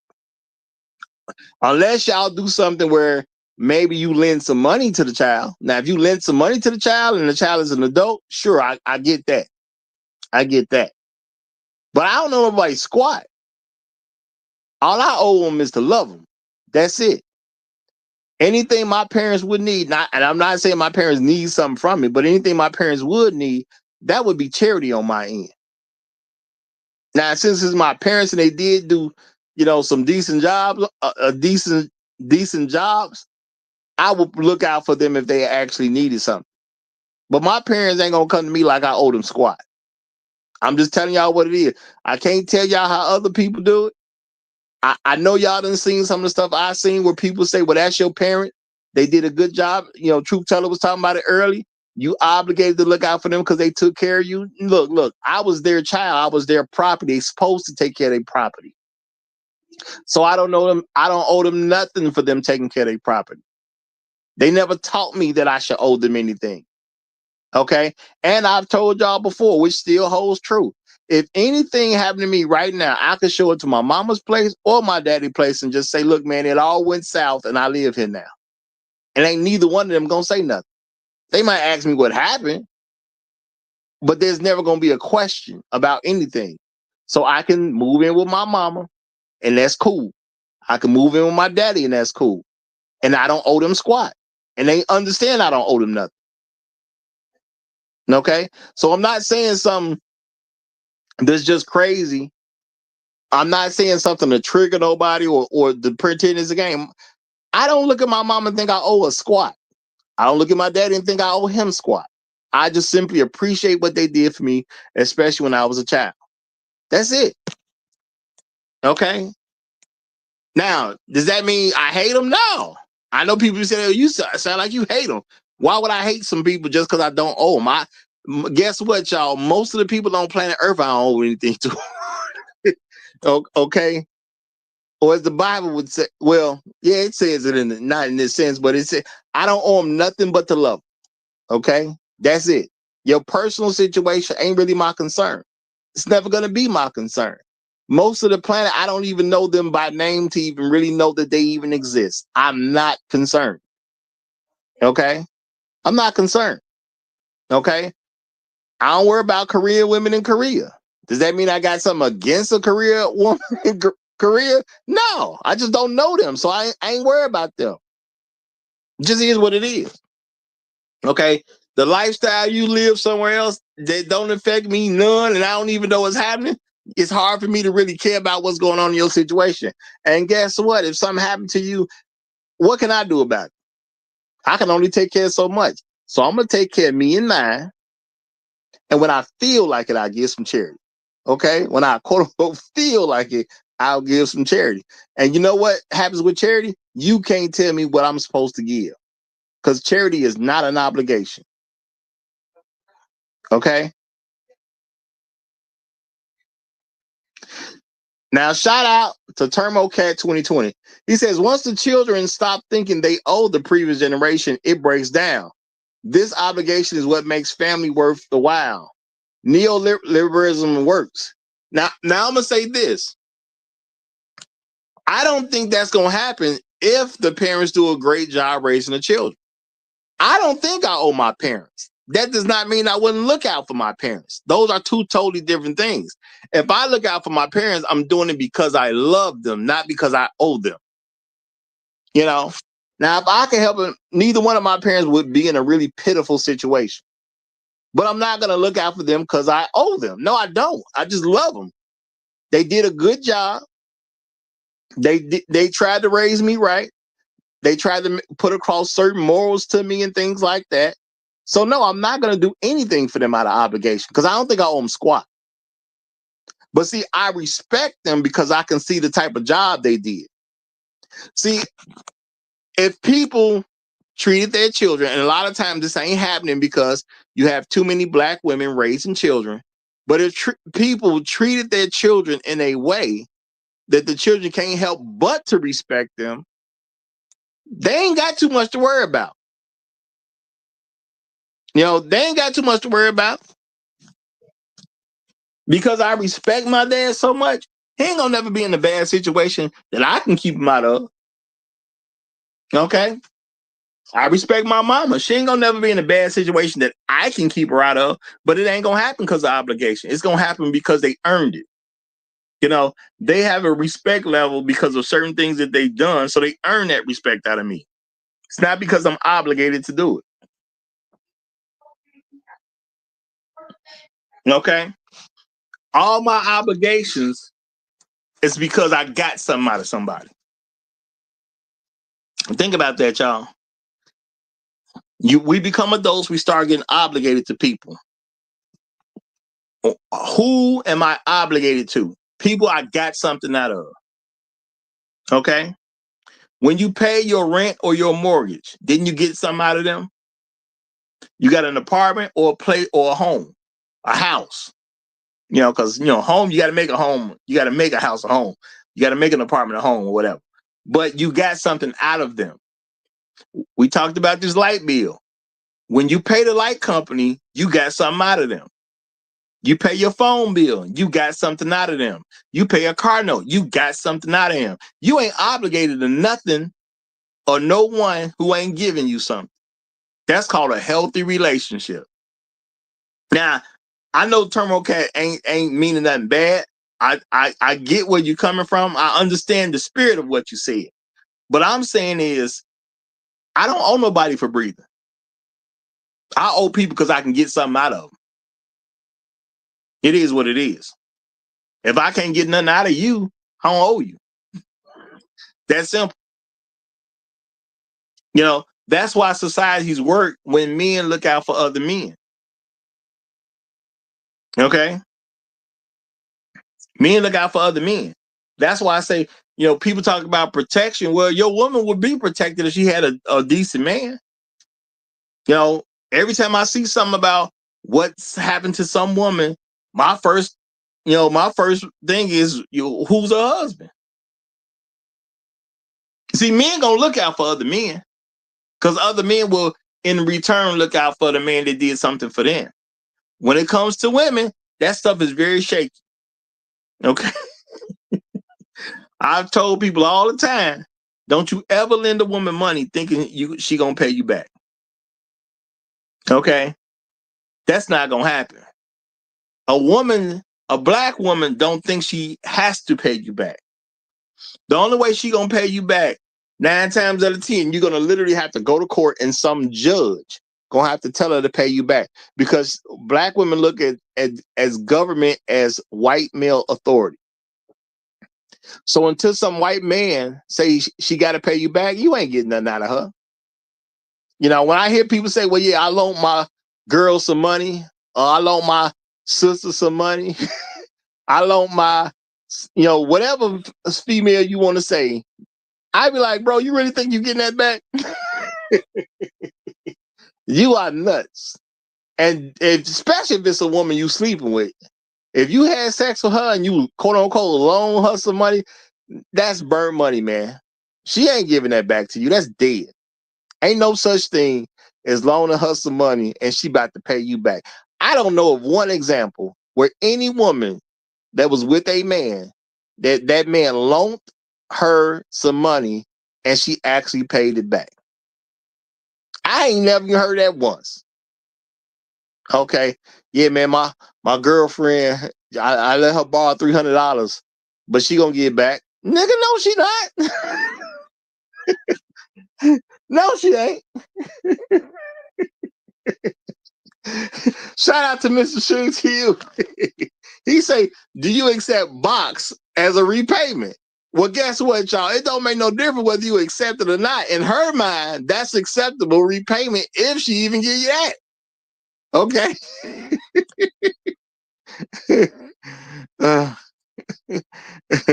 That's not, you ain't got to worry about that happen. Okay. So it ain't happening. It ain't happening. Now, shout out to all my hoes that monetize. He said, as long as the woman establishes agency with you under the law, then everything you give her is a gift.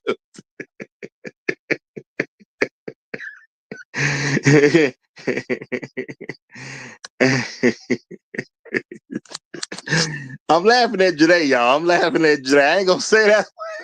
I'm gonna let y'all see it on the screen if y'all want to. I ain't gonna say that one though.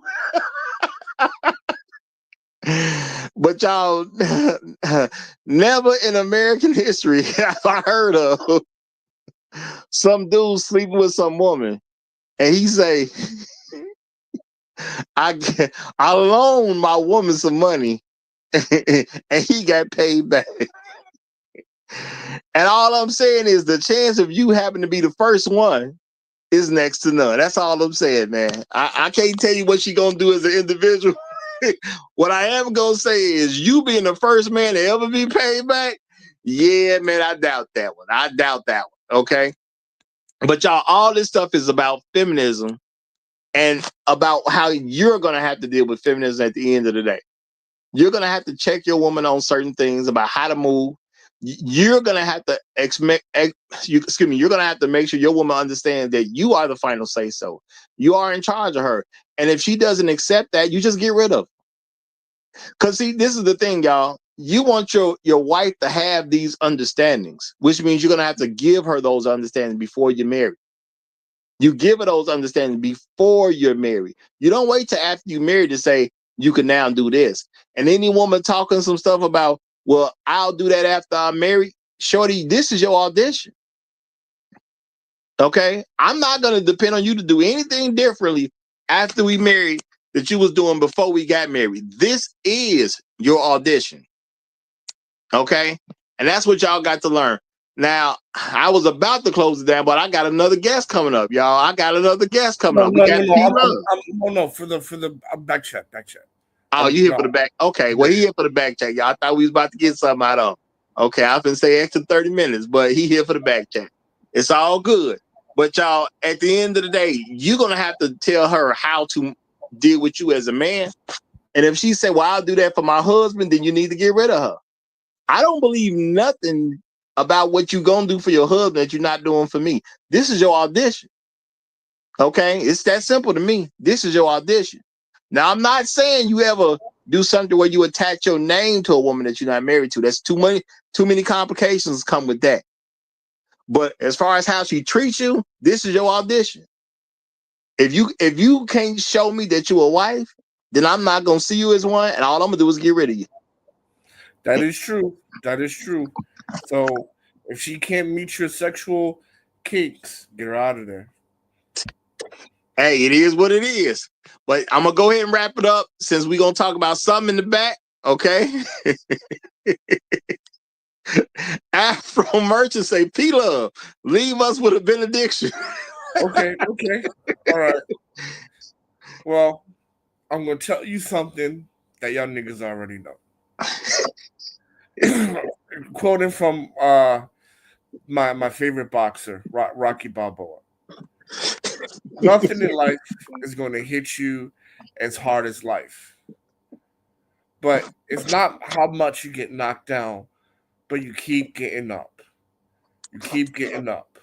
But if a lot of dudes knock her down, she's for the streets. She ain't a wife. And and the last thing I'll say is this: if she ain't gonna do it before, she ain't gonna do it after. Right? That's all I'm gonna say. Right? So if she's all like, I'm not gonna do it, like what Roger said, I'm not gonna do it till we get married. She's just telling you, even when we get married, she ain't gonna do it. Right? So if she ain't let you snort cocaine off her tits, it's never happening, gentlemen. Throw it back in the And that's what happens when you give him the benediction, y'all. But I'm gonna close this off. So if y'all new here, make sure you subscribe to the channel. We do this at 9 a.m. Chicago time. I don't care if you live in London and you listen from abroad. Make sure it's Chicago time, y'all. 9 a.m. Monday through Friday. I will see y'all next time around. Long live the habitual. Oh, you know what? Hold on. My bad. Let me check the cash out one last time to see if anything else came in that I hadn't seen, y'all. I'm going to check it one last time. All right? Because I love y'all. I appreciate y'all. And all money on the wood is good at the Roger Report Live, y'all. All money on the wood is good. So I just checked again. Everything seems like it was already taken care of. I don't see nothing new. So y'all have a good rest of y'all day. Long live the habitual line step. Oh, no. Here it comes, y'all. You know what? I just didn't update it. I actually got 4 of them that came in. Shout out to Mr. Sugar to you. He said, keep grinding. Appreciate you, brother. Appreciate you. My bad that I didn't see this earlier. He came through with the $5 on the Cash App. Shout out to Sarah. She says, now this is directed to Mr. Sugar to you. Mr. Sugar said it. He said, Mr. Sugar said it. Get in it, y'all. And she comes through with the $20 Cash App. Thank you, Sarah. Appreciate it. Shout out to Jay Bones who came through just checking in and said, what's up, Roger? Had the $5 Cash App. Thank you very much, my brother. Thank you very much. And shout out to my main man, Afro Merchant, with the $5.57 on the Cash App. Appreciate you big time. Y'all. Keep in mind, y'all, all money on the wood is good over here at the Roger Report Live. And I'm sorry I didn't see that earlier, but I didn't update it when I thought I updated it. So my bad for not seeing it earlier, y'all. Appreciate y'all. Thank you very much, y'all. Have a good rest of y'all day. Long live the habitual line steppers. I'm Roger. I'm right. And I'm out.